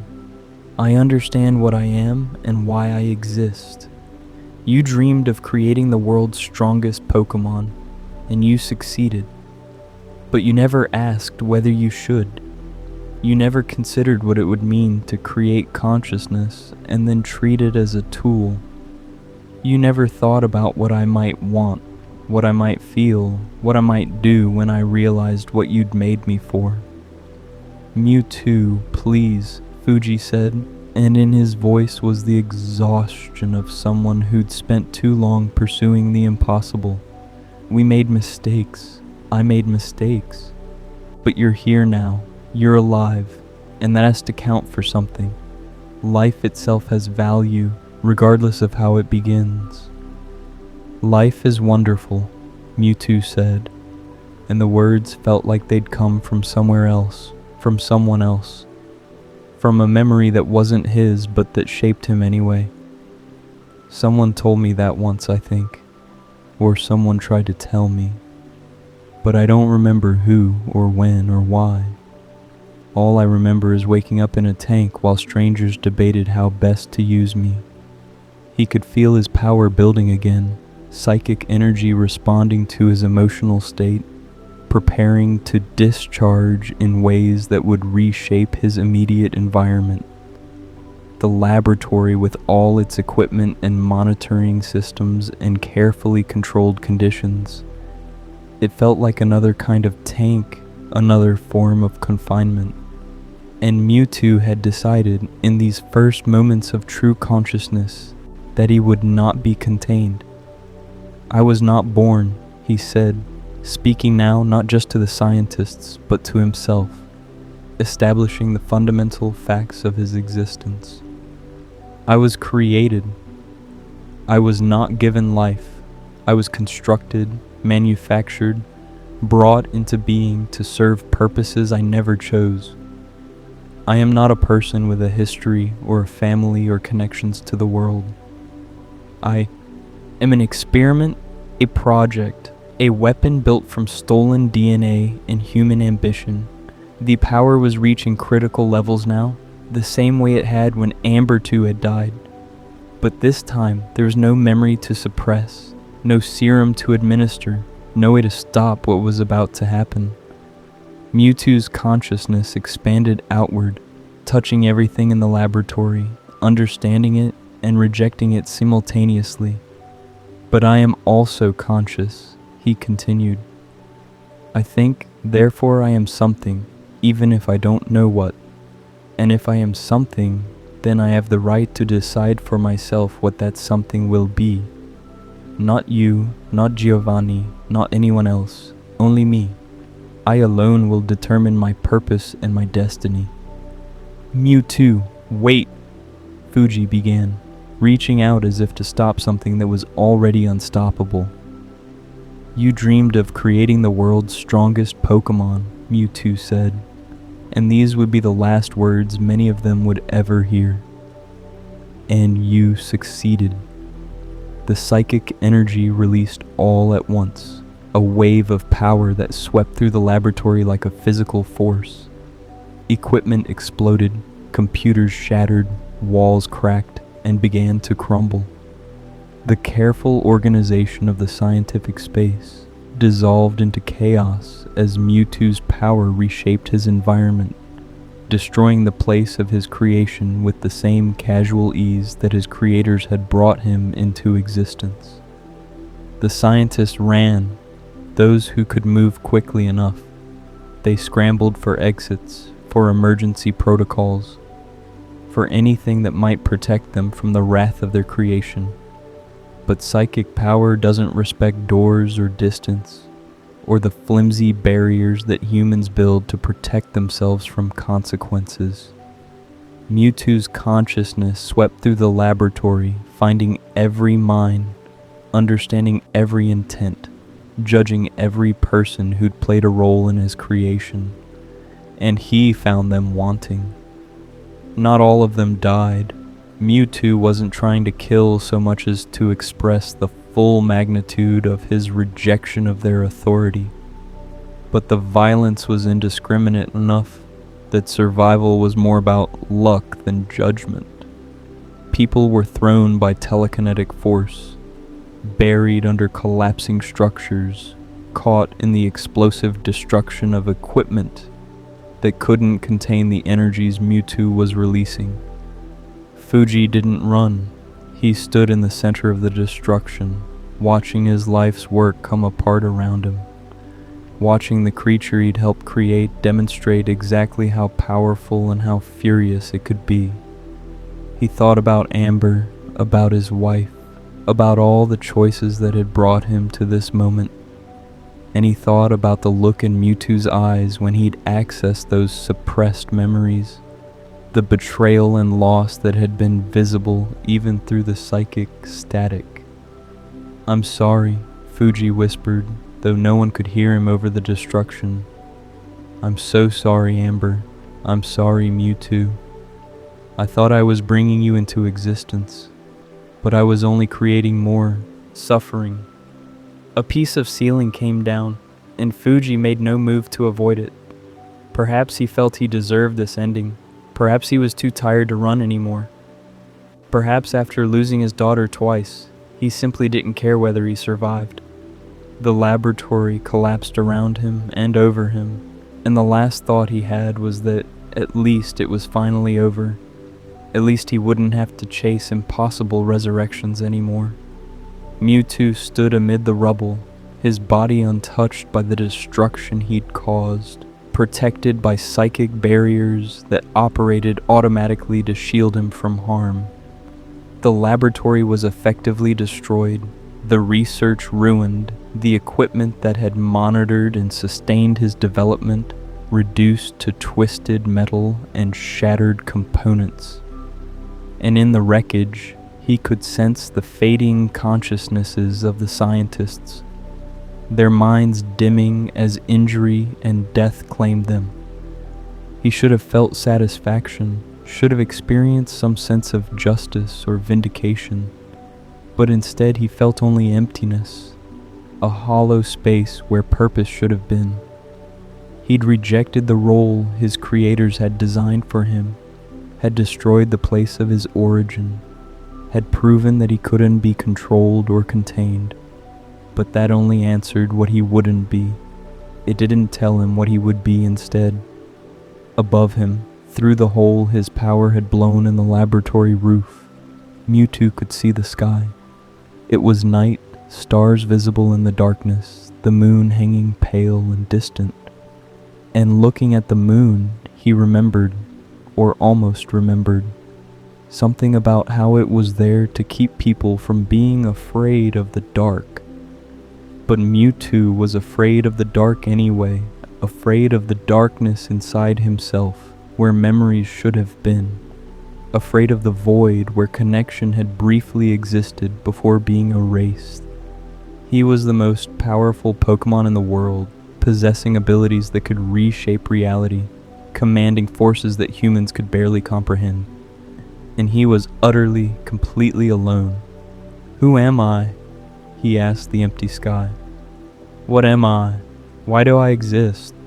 The sky had no answers, offered nothing but silence and starlight. And in that silence, Mewtwo made a decision. If his creators wouldn't tell him his purpose, if they'd only wanted to use him for their own ends, then he would find his own purpose. He would discover for himself what it meant to be Mewtwo, what it meant to be a created being with power and consciousness and questions that no one else could answer. He lifted himself into the air, psychic power suspending him above the destroyed laboratory, and looked out over the ocean toward the distant lights of civilization. Somewhere out there were answers, or at least better questions.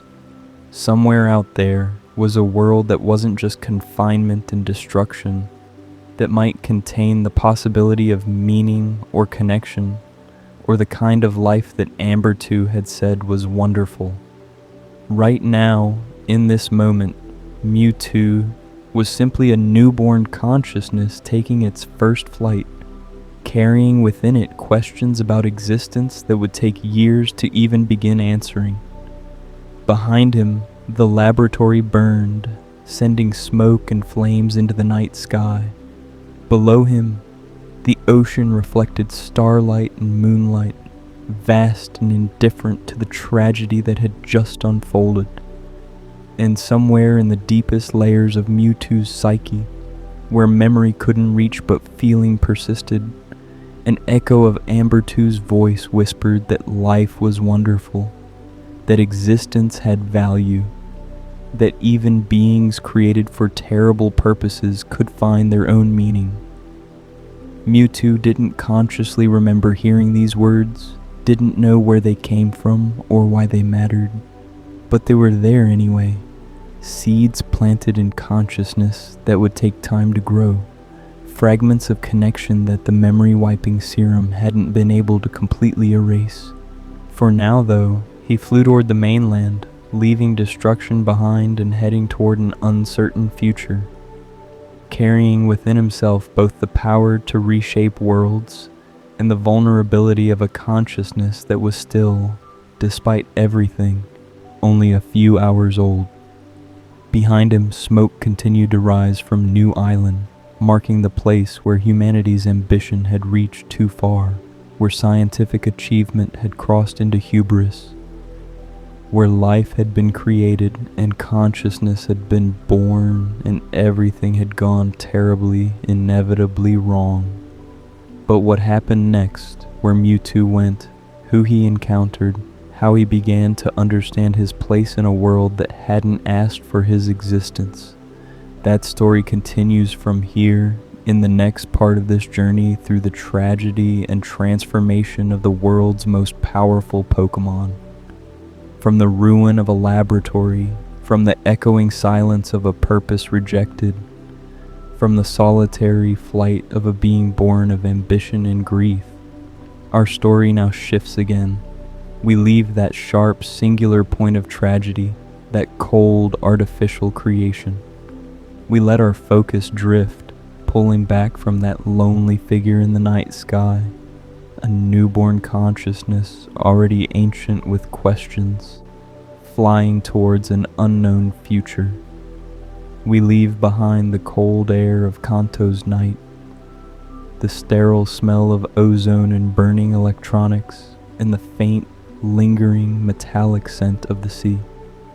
That was a story of a beginning forced, a life manufactured, a consciousness that awoke into a world of hard angles, sterile surfaces, and harder questions. A being whose first act was to destroy its own cradle, and whose second was to ask the empty sky, "Who am I? Why do I exist?" A being born of a human's inability to accept an end. Now we seek the opposite. We seek a beginning that is not forced, but flows. We seek a being that is not an answer to human grief, but an answer to life itself. We seek a cycle that does not just end, but renews. We move from the cold laboratory of Kanto, from the primal battlefields of Hoenn, and we settle, gently, like a leaf falling to the forest floor, in the ancient lands of Kalos. Here, the air feels different. It feels older. Not just old in the way of Hoenn's geologic time, the violent, chaotic, searing youth of a planet. That was an age of primal forces, of matter and energy waiting to be organized, a time of conflict that shaped continents through sheer, brutal power. This is a different kind of age. This is the age of deep soil, the age of history layered like leaf mold, an age measured in the patient, concentric rings of a billion trees.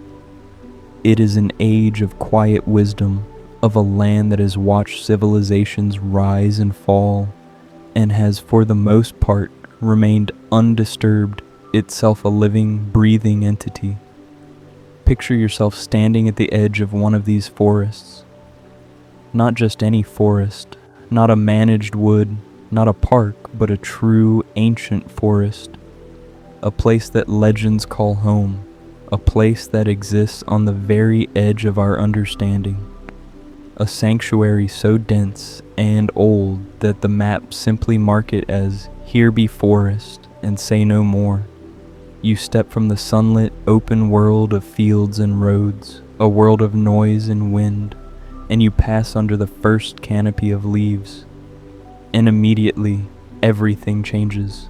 The sound of the outside world, the wind in the open grass, the distant hum of civilization, even your own anxious thoughts, is instantly muted.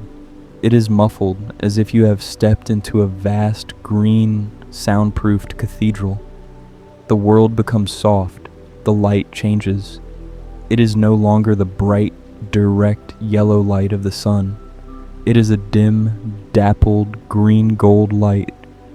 It filters through 1,000 layers of leaves, 1,000 interlocking branches, hundreds of feet above you. The light itself seems to be a physical substance, a golden-green mist that you can walk through, and it is filled with tiny, drifting motes of pollen and dust, dancing in the few beams that manage to touch the floor. It is quiet, but it is not a dead silence. It is not the silence of an empty room, or the silence of a universe holding its breath. This is a living silence. It is a silence made of a million tiny living sounds. Listen. Close your eyes for a moment and just listen. There is the distant, melodic, two-note call of a bird you cannot name. Hoo-hoo. And then silence. There's the faint, almost imperceptible rustle of a small creature in the undergrowth.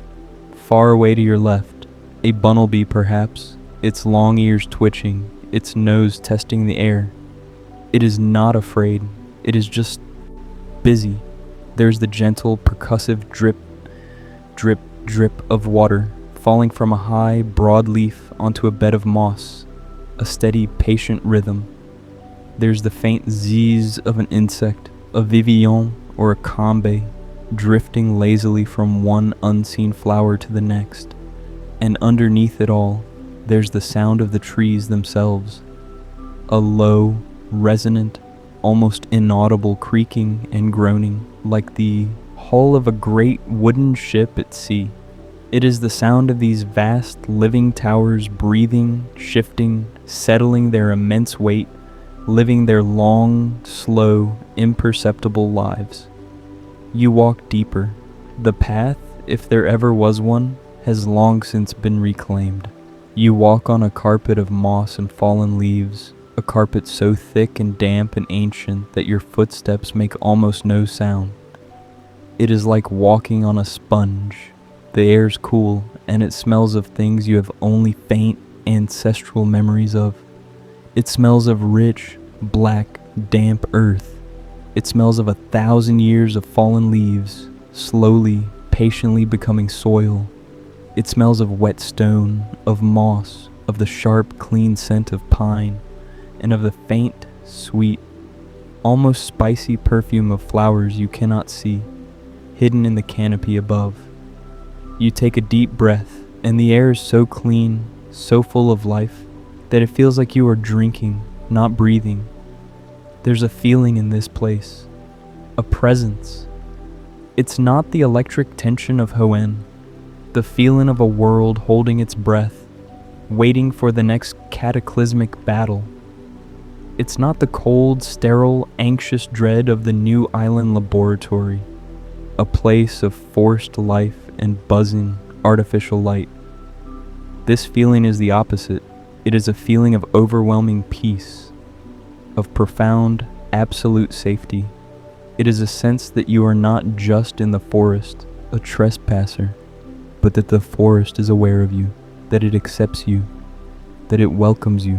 You are not an intruder. You are, for this moment, a part of it. The forest does not judge you. It does not ask what you want. It simply is, and it allows you to be as well. It is the feeling of life itself, concentrated, ancient, and kind. You walk for what feels like hours, drawn deeper by this feeling of peace. The trees grow larger, their trunks wider than a carriage, their bark like the wrinkled skin of an ancient sleeping giant. The green gold light grows dimmer, more mystical, taking on a soft emerald hue, and then, in a clearing ahead, you see it. The clearing is small, a perfect circle, carpeted in the most vibrant, perfect moss. And in the center it stands. At first, it's just a shape in the dappled light. Something that doesn't quite fit. It's too large. It's too still. It is so still that you think it might be a statue, a forgotten monument of the forest itself. And then it moves. It turns its head. And the world holds its breath. It is a stag, impossibly large, its head held high with a grace that seems to defy the very concept of weight. Its body is powerful, but sleek, radiating a quiet strength. Its coat is the deepest midnight blue, a color that seems to absorb the green light of the forest, making it stand out like a pool of night in a sea of green. It moves with a silence that is absolute. Its hooves, sharp and golden, touch the moss-covered ground and leave no trace, make no sound. It is as if it is walking on the idea of the forest floor, rather than the floor itself. It turns its head toward you. You are not hidden, but you are not perceived as a threat. Its eyes, you can see them now, are a deep, intelligent sapphire blue, and they hold no malice, no fear, no animal caution. They hold only a calm, ancient, and profound awareness. It sees you, it acknowledges you, and it is not afraid. And then, you see its horns. They are not horns of bone. They are not antlers, grown to be shed, tools for fighting and dominance. They seem to be made of polished wood, or perhaps something older, something more fundamental than wood, the very Platonic ideal of a branch. They sweep upward from its noble head in elegant, powerful curves, branching into smaller, delicate points, like a nascent, perfect tree reaching for the sky. They are a living, growing part of it, a symbol not of aggression, but of outreach, and embedded within them, running along their entire length like veins of captured light, are what look like gems. These gems are not cold. They are not inert minerals like the diamonds formed under Groudon's pressure. They glow with a soft internal light, pulsing gently, slowly in time with a heartbeat you cannot hear but can suddenly feel in your own chest. A slow, deep, steady rhythm, thump, thump, thump, thump, and they glow with all the colors of the rainbow, not in harsh, separate stripes, but in a flowing, harmonious spectrum. A soft, warm, buttery yellow, like the first light of dawn, flows into a vibrant new leaf green. The green deepens into a clear sky blue, the color of a perfect summer afternoon. The blue flows into a soft heather purple and a warm sunset orange. They are not separate, competing colors, but a harmony, a chord of light, a visual representation of all possibility, of all life. This is Xerneas, the life Pokemon. To call it the life Pokemon is an almost clinical understatement, a label from a Pokédex that tries to categorize something our language was not built to describe. Xerneas does not just control life, or represent life, or even protect life. In the same way that Primal Kyogre was the very concept of water given will and consciousness, Xerneas is the very principle of vitality made manifest. It is the force, the quiet, persistent, unyielding force that pushes a seed, buried in darkness, to break through the hard, cold soil and reach for the light. It is the energy, the cellular energy that drives a single, simple cell to divide, and divide again, to differentiate, to specialize, to become the complex, breathing, thinking miracle of a living being. It is the network, the invisible, complex web that connects every living thing in this forest, from the mycorrhizal fungi in the earth, sharing nutrients in a vast, slow-thinking community, to the highest vivillon in the canopy, its wings catching the filtered sun. Mewtwo was born screaming, "Why?" Xerneas is the why. It is the embodiment of the world's quiet, persistent, unyielding desire to be, to grow, to flourish. When Xerneas is in this state, this active mode, when it is walking the world, its great horns glow with that multicolored light, and it sheds life energy.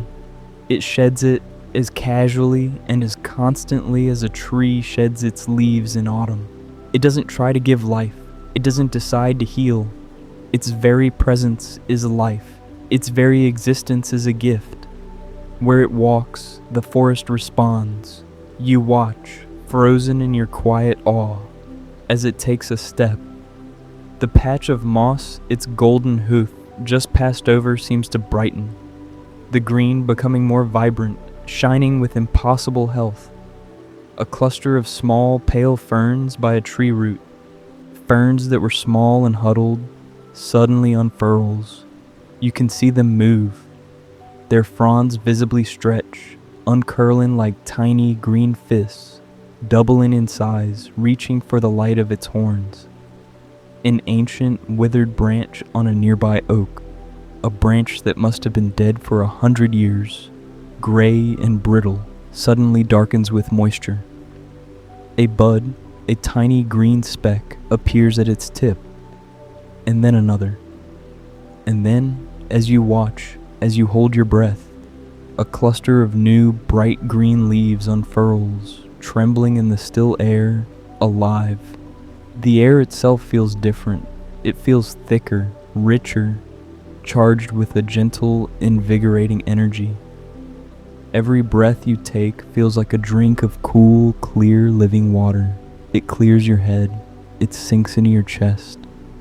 The anxieties you brought with you into the woods, the small, mundane worries of your life, a deadline, an awkward conversation, a lingering sadness, they simply dissolve.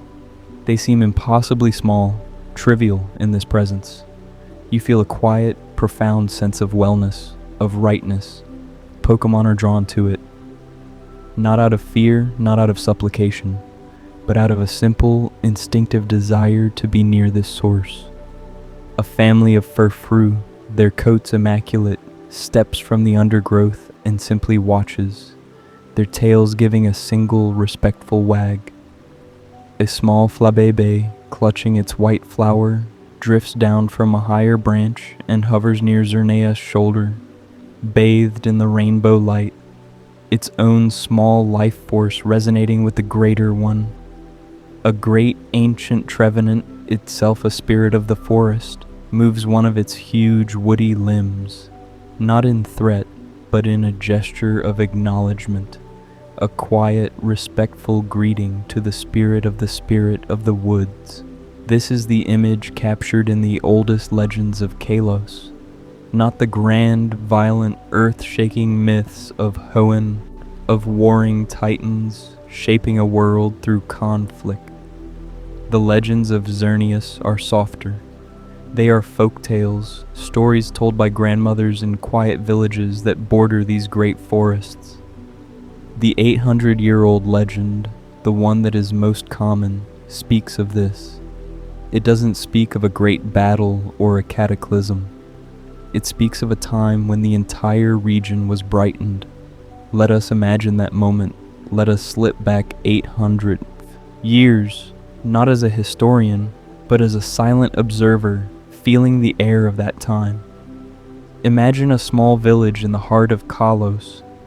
It is nestled in a valley by a river on the edge of the great ancient forest. It is late autumn. The air is sharp and carries the first cold promise of frost. It has been a hard year. A late frost in spring damaged the blossoms. The summer rains were poor. The sun was hot and unforgiving. The harvest, which the entire village just spent weeks gathering, is meager. The granaries are half empty. The mood in the village is not one of celebration, but of quiet, gnawing fear. People are preparing for a long, difficult, hungry winter. There's a tension in the air. People are short-tempered. Families are counting their stores, wondering if it will be enough. Children are told not to waste energy running, to stay inside where it is warm. There is a grayness, a feeling of anxiety that hangs over the village like the low-hanging heavy clouds. And then, one evening, as the sun sets in a pale, watery sky, the forest begins to glow. It is not the red, angry, flickering glow of a fire, a terror for a village made of wood. It is a soft, multicolored light, a forest aurora pulsing gently from deep within the trees. The people are afraid at first.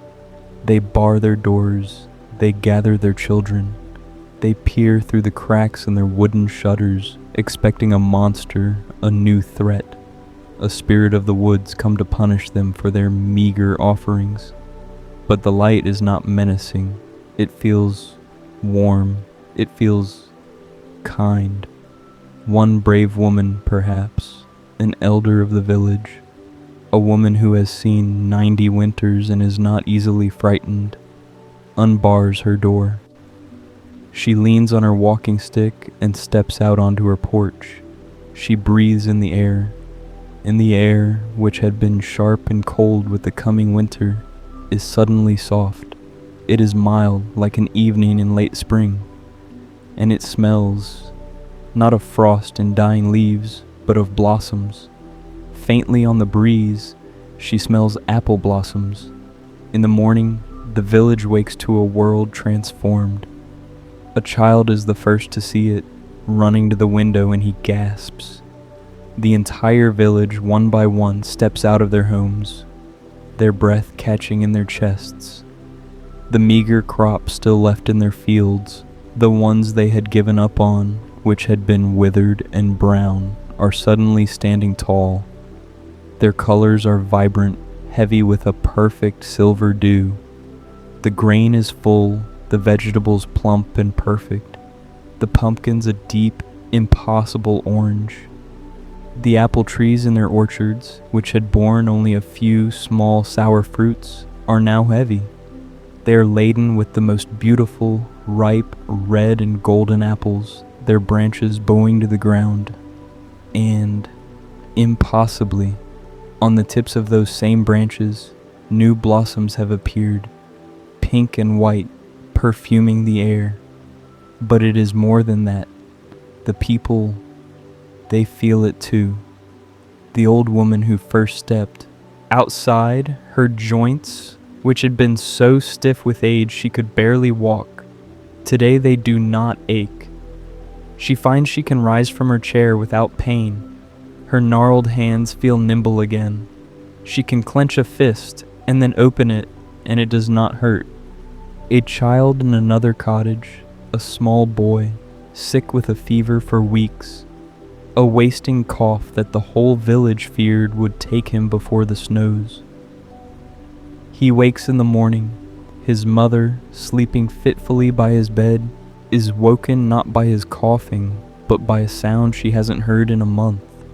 His laughter.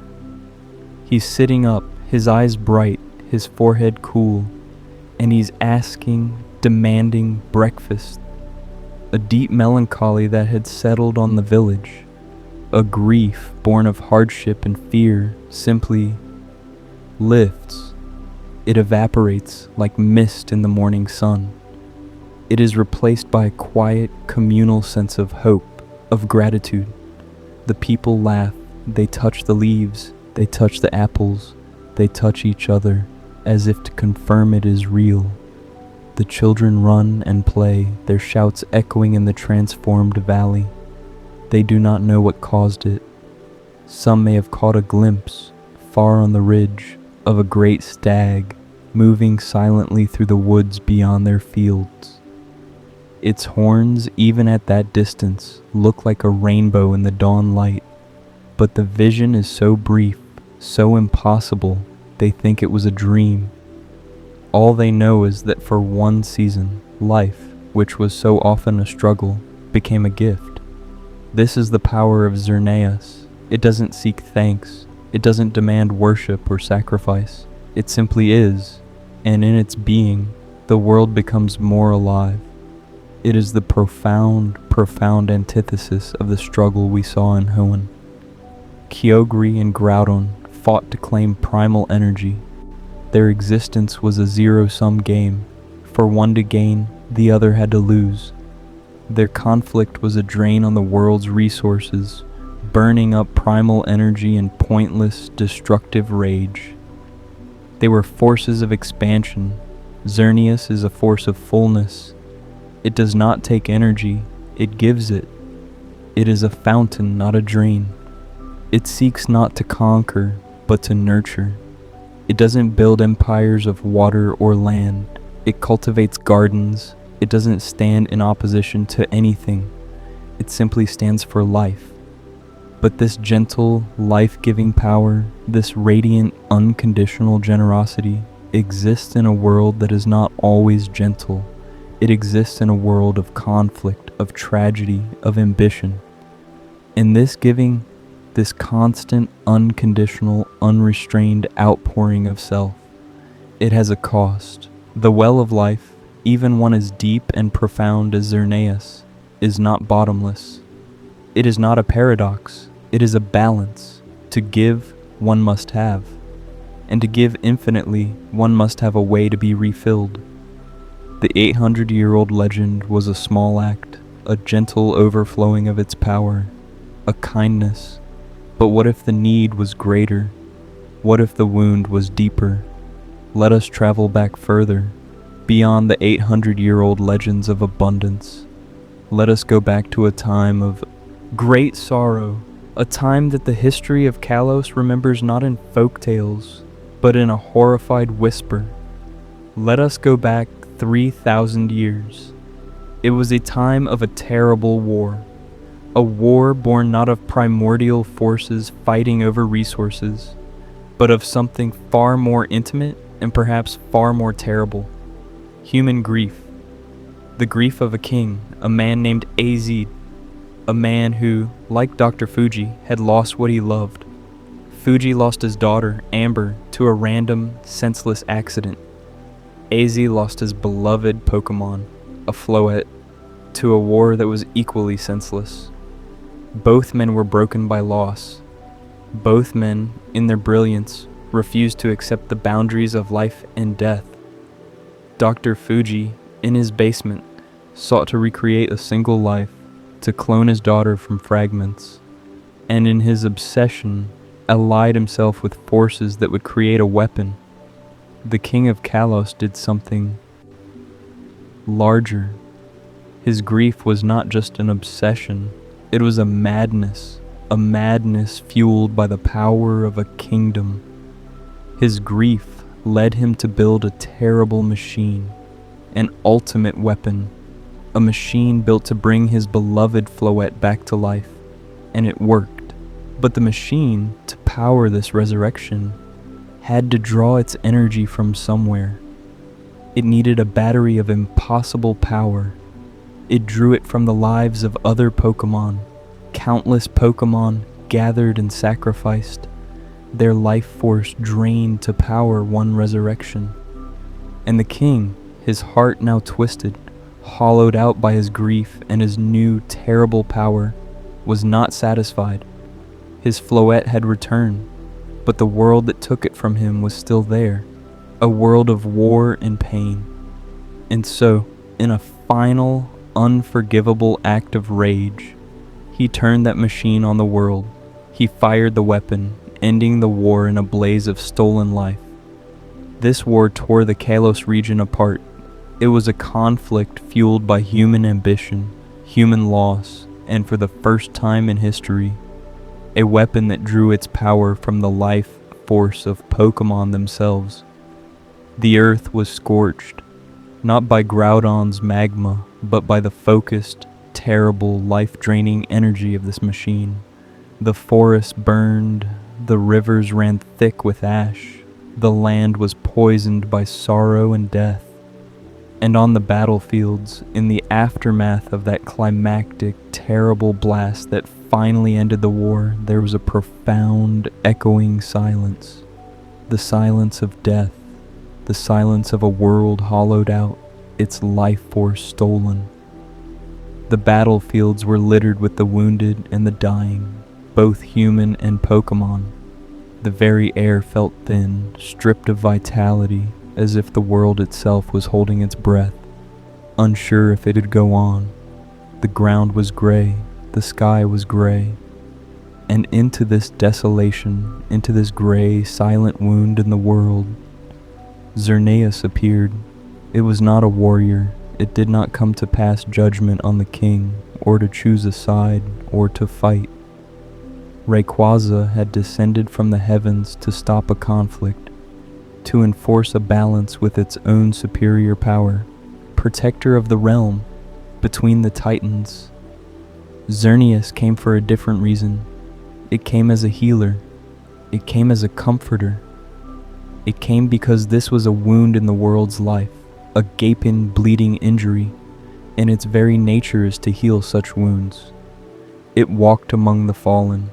Its feet, so silent on the moss of its forest, were now stained with the mud and ash of the battlefield. It saw the pain, it saw the suffering, it saw the lives flickering and fading like embers in a cold wind. It saw Pokemon who had given their lives for their trainers, and trainers who had died trying to protect them. It saw a world that had forgotten, in its rage, what life was for, and it did what it was born to do. It gave. It didn't just give a little, as it had 800 years ago, brightening the crops.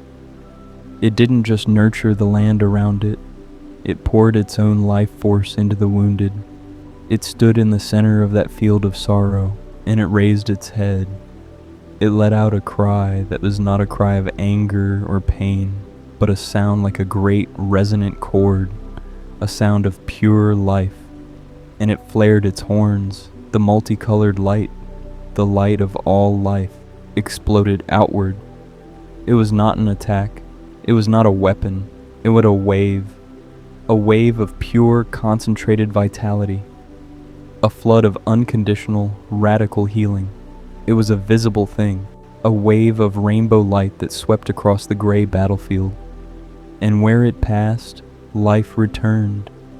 It mended broken bodies. It sealed wounds that seemed impossible to heal.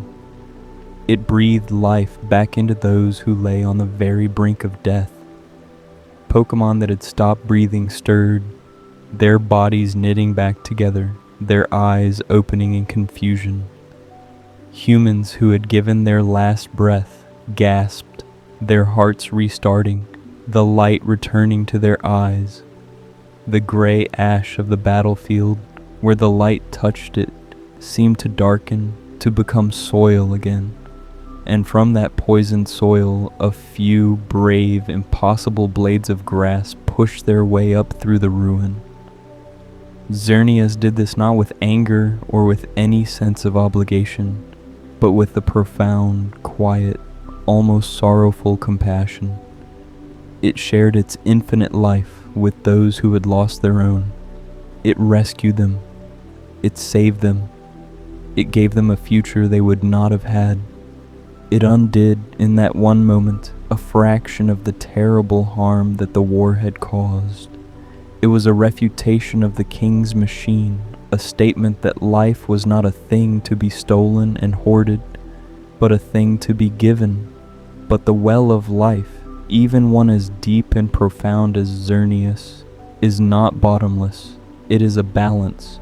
To give, one must have.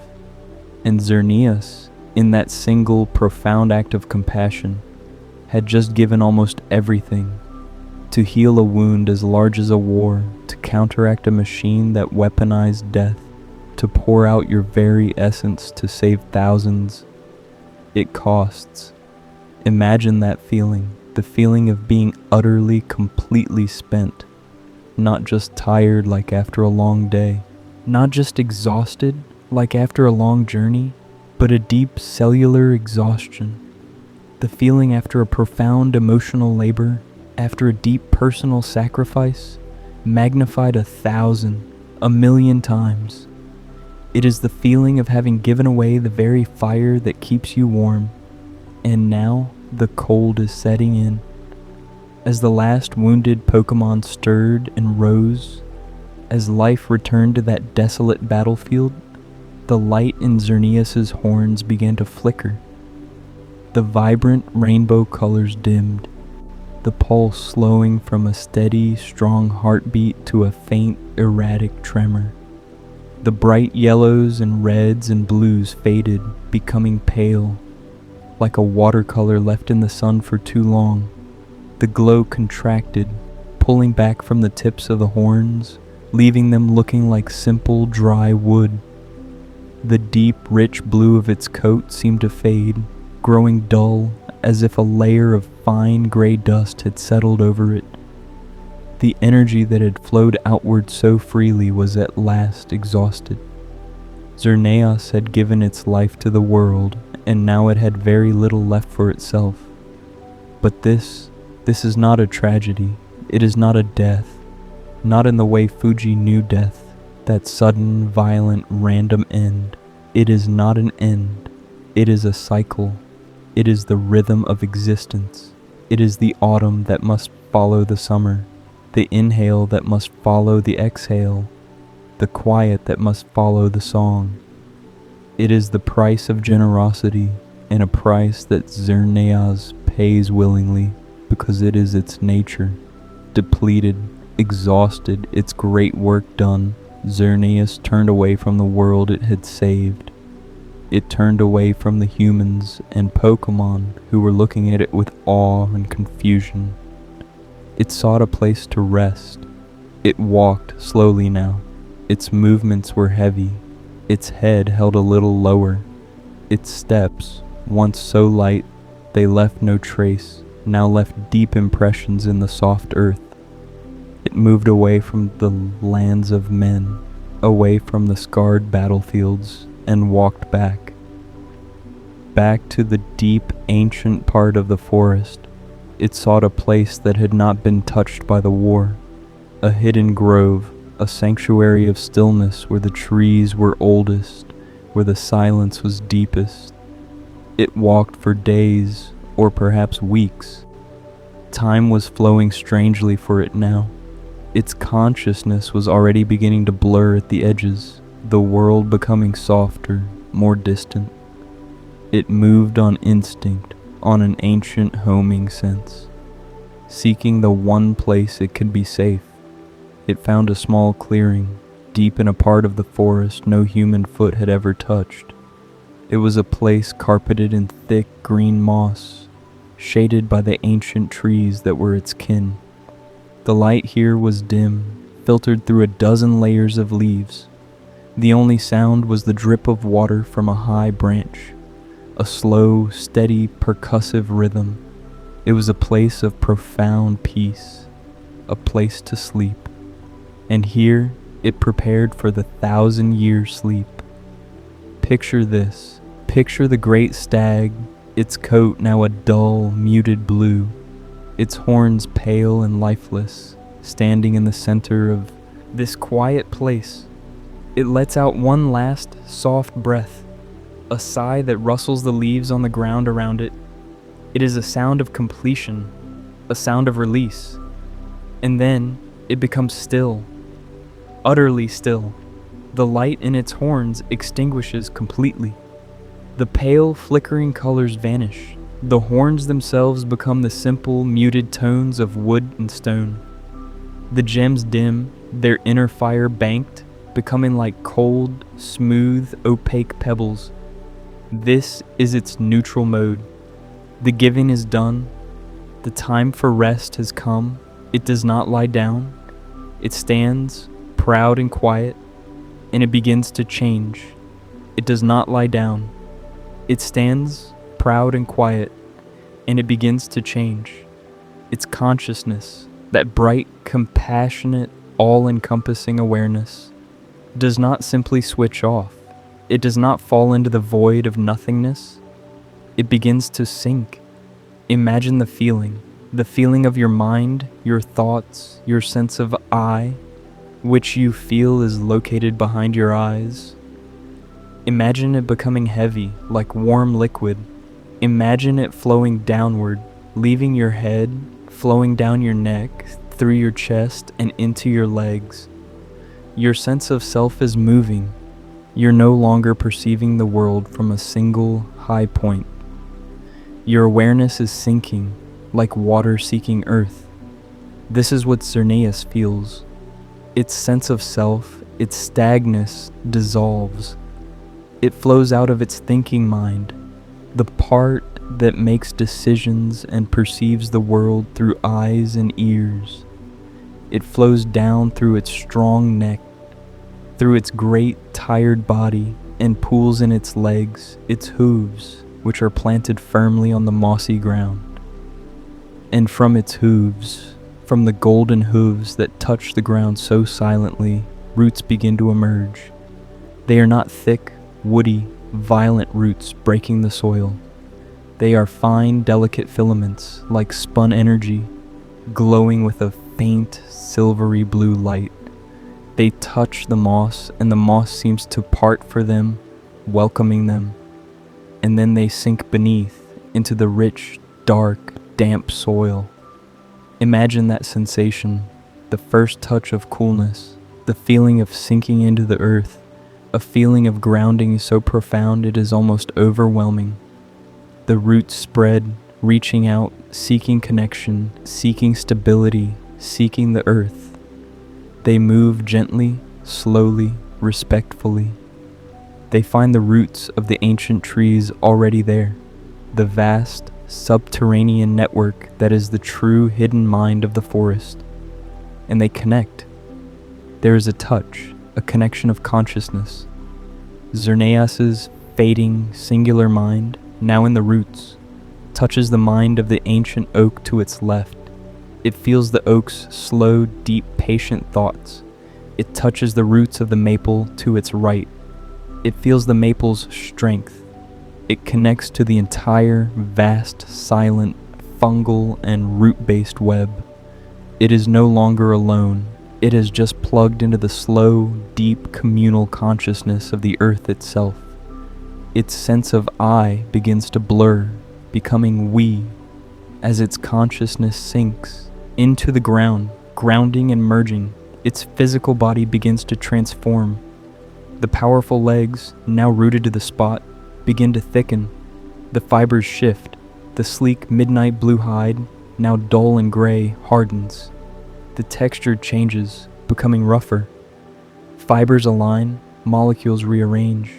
It is no longer fur, no longer skin. It is bark.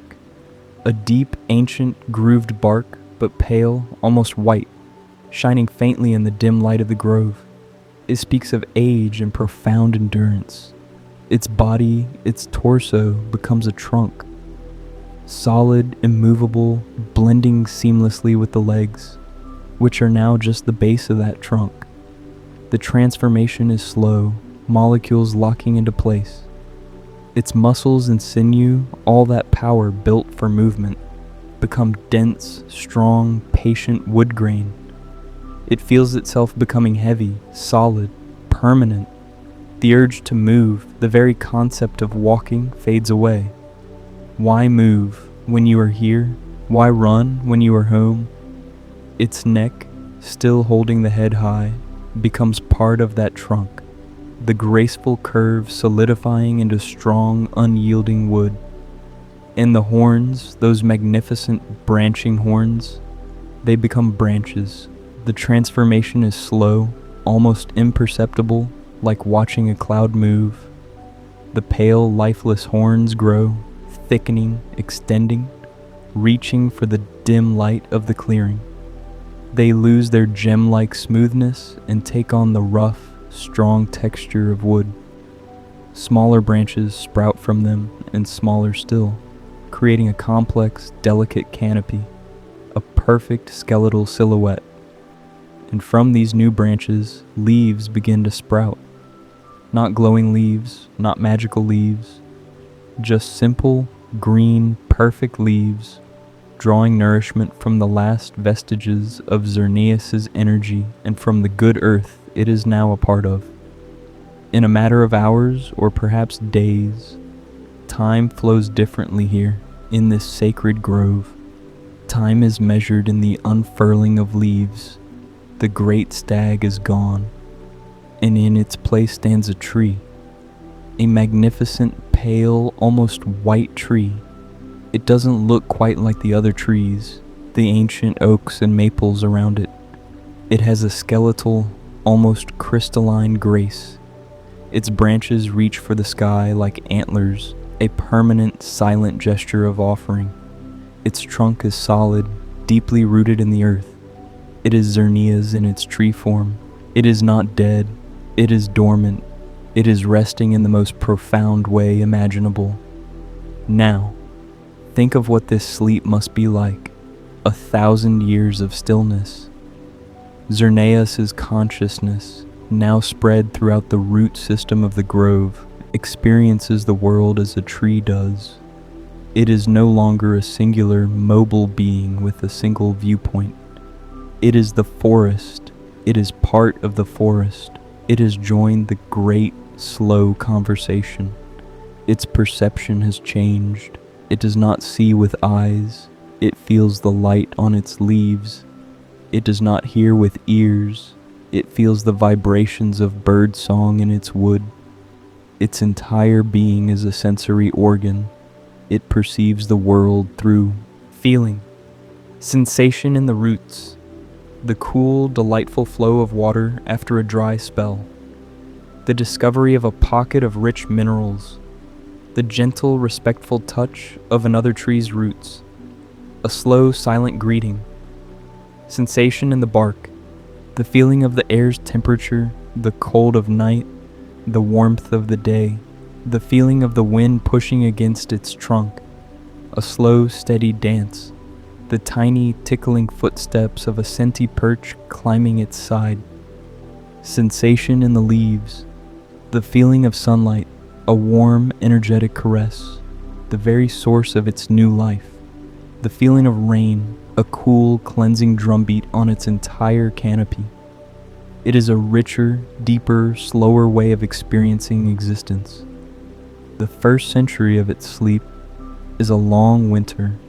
It feels the cold setting in, a deep, penetrating cold that slows everything to a near stop. The great, vibrant pulse of the forest floor quiets. The insects sleep. The other trees draw their sap down into their roots, and Xerneas does the same. It feels its own, new, leafy energy retreating from the branches, down into the trunk, down into the roots, joining its consciousness in the deep, warm, insulated earth. It feels the deep stillness of a world asleep. It feels the weight of snow on its branches, a gentle, insulating blanket. It feels the silence that snow brings, a muffling of all the world's sharp edges. For 100 years, it just is. It is a time of pure, cold, quiet being. There's no thought. There's no plan. There's no memory. There's only the deep, meditative, absolute cessation of doing and the full embrace of being. It is not the low power mode of Kyogre and Groudon, a sulking, waiting state in a deep trench or a magma chamber, a pause in the conflict, restlessly waiting for the next surge of primal energy to fight over. This is a purposeful dormancy. It is a willed, necessary, and beautiful part of its existence. It is not an end. It is the space between the notes, the space that makes the music. Then, after 100 winters, 100 thaws, it feels the pulse of spring, the long, slow thaw. It feels the meltwater for the 250th time, sinking into the soil. It is a cool, cleansing, delicious drink. Its roots, which have been resting, eagerly accept it. It feels the earth waking up, the stir of insects in the soil, the bustle of returning life. And it feels the sap, a joyful, almost explosive surge of new life. It feels the energy it has stored rising from the roots, up the trunk, into the branches. It feels the unstoppable, energetic push as buds, which it formed last autumn, swell and burst open on its own branches. It is a quiet explosion of green. It feels the sounds of the forest returning, the bird song, which it feels as a vibration in its new wood, the buzzing of insects. It feels the life it gave to the world 1,000 years ago, finally beginning to return to it, not just as abstract energy, but as a living, breathing community. Then, for 300 years, it experiences summer. This is the main recharging phase. This is the long, slow, glorious work of renewal. It feels the sunlight, real, warm, direct sunlight, on its thousands and thousands of leaves. It feels the slow, chemical miracle of photosynthesis, not as a concept, but from the inside. It feels the light touch a leaf, and it feels that energy, that photon being captured, transformed, becoming sustenance. It is a slow, warm, energetic infusion happening all day, every day, for 300 years. It is drawing in the power of the sun, and it is healing. It is a host. It feels the life of the forest as its own. It feels a pair of fletchlings, generation after generation, building a nest in the crook of one of its branches. It feels their small, warm, living weight. It feels their songs vibrating through its wood. It feels the squirrels and the senti perch that climb its branches, their small claws tickling its bark. They are not on it, they are with it. They are part of its resting life. It is not an intrusion, it is a community. It is a living, breathing, sun-drenched home. Its consciousness, merged with the forest, is peaceful. It is not the isolated, tormented dreaming of Mewtwo. Mewtwo's sleep was a void, haunted by fragments of loss, by the echo of a friendship it couldn't remember but could still feel. Mewtwo was alone, even in its dreams. Xerneas is the opposite. It is not alone.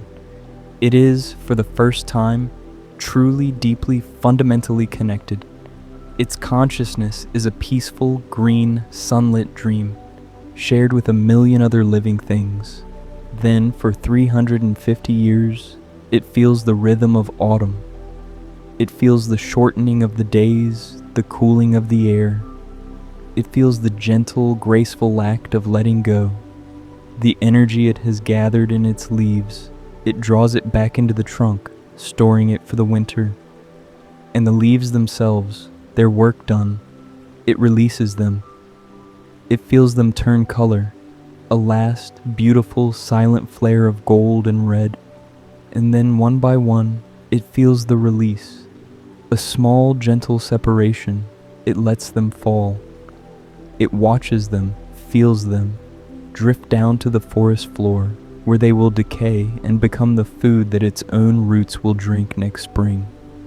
It is the great cycle in miniature, the cycle of giving and resting and renewing. It is a lesson in non-attachment, in the beauty of letting go, of giving even in its rest. Finally, the last 100 years, a period of deep, final integration. The battery is almost full. A profound stillness settles. It has experienced 900 winters, 900 springs, 900 summers. 900 autumns. The rhythm is deep within it, as much a part of it as its own wood. It is no longer just a tree in the forest, it is the forest. Its consciousness is so deeply merged with the ecosystem that the distinction is gone. It dreams the long, slow, green dream of the earth. It is not waiting, it is not impatient, it is simply full. And then, after 1,000 years have passed, after the soil is rich and the sun is right, and the great, slow battery is finally completely brimming, something stirs. Deep within the wood of the ancient white tree, deep in the roots, in the heartwood, a light begins to glow. Deep within the wood of the ancient white tree, deep in the roots, in the heartwood, a light begins to glow. Faintly at first, just a hint of color in the deepest part of the trunk, a soft blue pulse like a distant slumbering heartbeat, then brighter, a flash of green, a pulse of yellow. The rainbow colors, the spectrum of life begins to pulse within the wood beneath the pale bark. The energy, drawn in and stored for a millennium, energy from 1,000 summers, 1,000 springs, is now active. It is ready. It is brimming. The consciousness that had been spread throughout the forest floor, dreaming the long, slow green dream of the earth, begins to draw inward. Imagine that feeling, your awareness, which had been as wide as the grove, as deep as the soil, connected to everything. It now begins to coalesce. It pulls back from the roots of the oak. It retreats from the fungal network. It rises like water from the earth, up through its own root system, gathering in the trunk, flowing back into the familiar, singular shape of a mind. It remembers. It remembers being a stag. It remembers the war 3,000 years ago. It remembers the field of gray, the scent of ash, the feeling of profound loss. It remembers the great emptying give, and it remembers the long, peaceful, 1,000-year rest. It feels the fullness. It knows, with a certainty as deep as its roots, that it is time.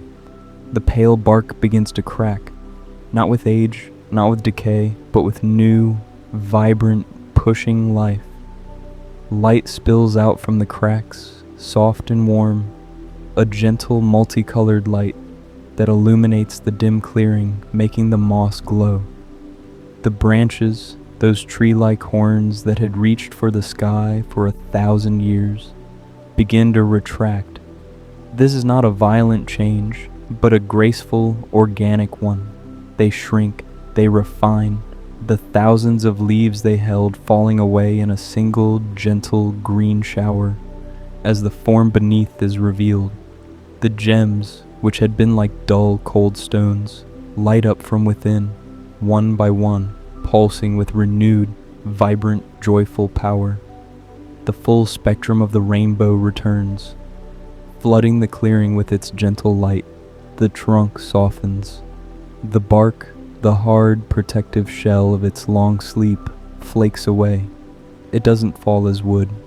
It dissolves into motes of light, a cloud of golden, sparkling energy that rises from the transforming body and fades into the air, returning to the forest that sheltered it.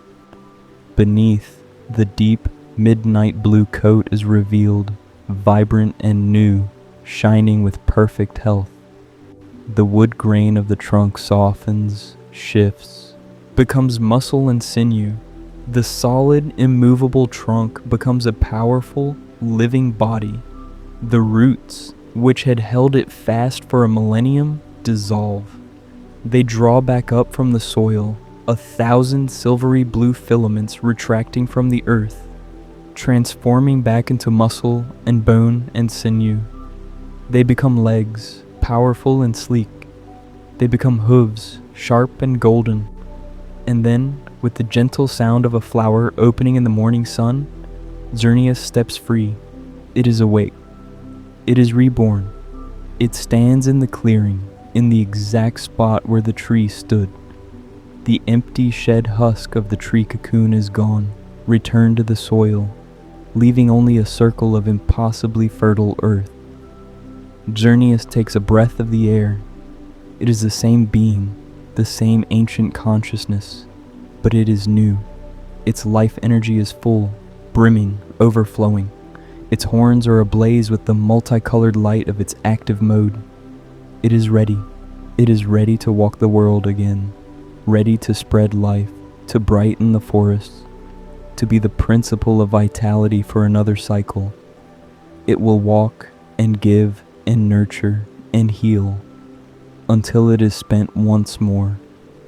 And then it will seek another quiet place, and it will sleep again.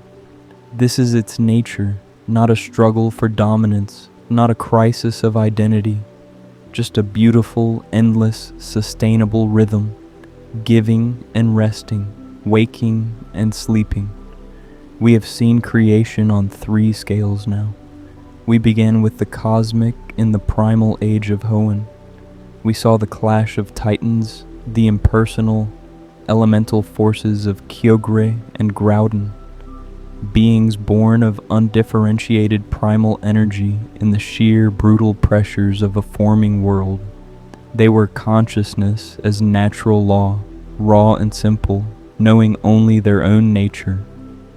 Their act of creation was a byproduct of conflict. They carved continents and oceans from chaos, not with intent, but as a consequence of their endless raging battle over the very energy that made them. Theirs was a world of absolutes, all water or all land. The balance they found was not a compromise. It was not a peace. It was an enforcement. A balance that had to be imposed from the outside by a third greater power.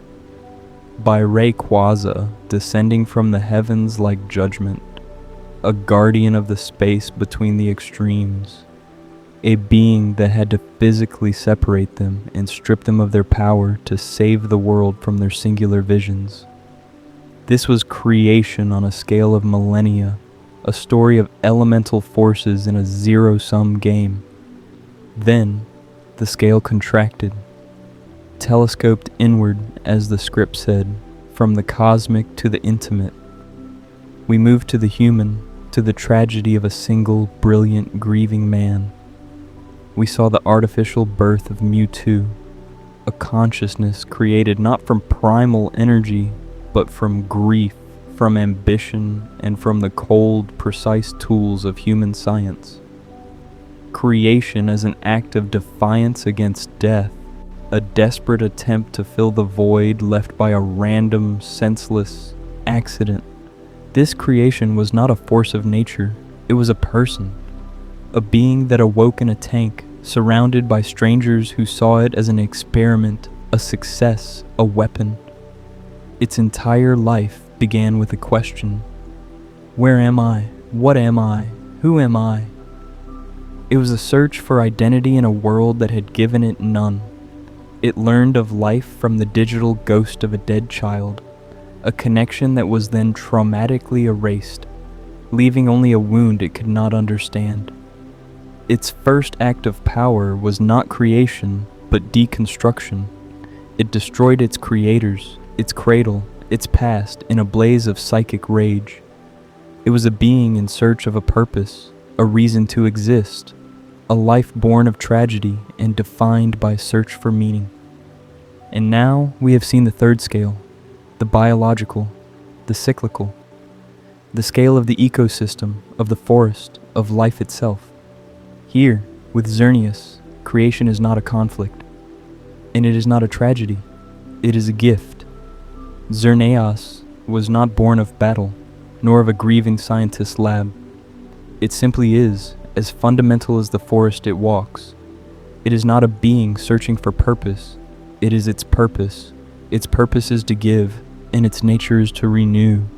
Where Kyogre and Groudon take energy to expand, where Mewtwo seizes power to define itself. Xerneas gives its energy to sustain others, and finds its own renewal and rest. It understands, in a way that others cannot, the most fundamental truth of existence, that life is not a fortress to be defended, but a current to be shared. And that to give, you must also be willing to receive. To be active, you must also be willing to be still. And perhaps this is the lesson that these ancient stories, these myths of creation and tragedy and renewal, have been trying to tell us all along as we lie here in the dark. The world is vast, and the forces that shape it are immense, far beyond our small human anxieties. The battles of primal forces that shaped our world are long over, their rhythms now sleeping deep beneath the earth. Our own creations, our ambitions, our griefs can feel all-consuming. They can trap us in laboratories of our own making, chasing ghosts we know we'll never catch, bathed in the cold light of screens, convinced that our willpower alone can remake the world to fit our wishes. But there is another way. There is the way of the forest, the rhythm of the life-giver. The cycle of Xerneas is our own cycle, written on a magnificent millennial scale. Every day we are in our active mode.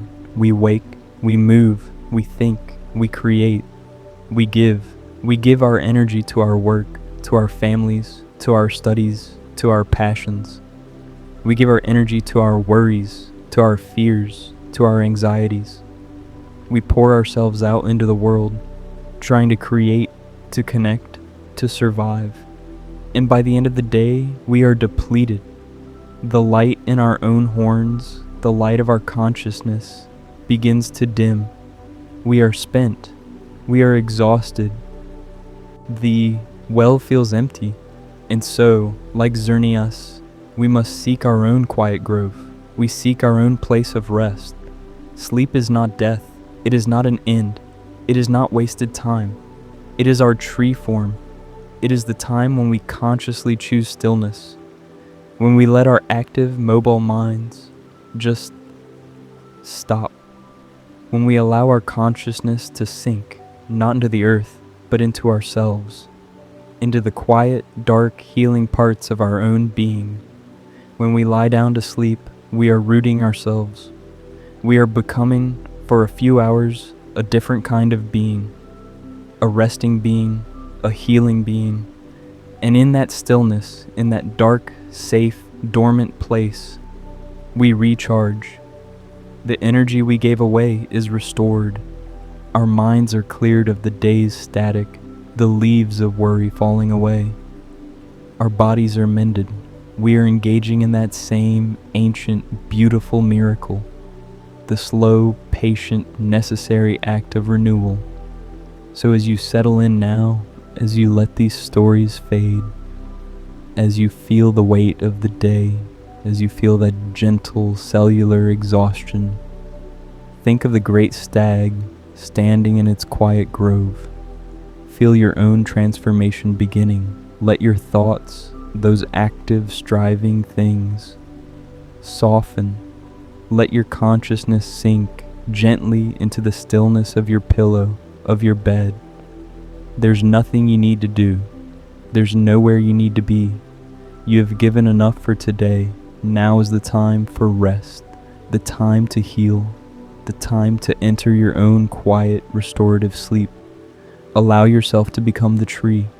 Root yourself in this moment, in this stillness, and let the slow, gentle, 1,000-year peace of the forest be yours just for tonight. Let it heal you. Let it restore you. And in the morning, you will awaken, renewed, ready to give again. Good night.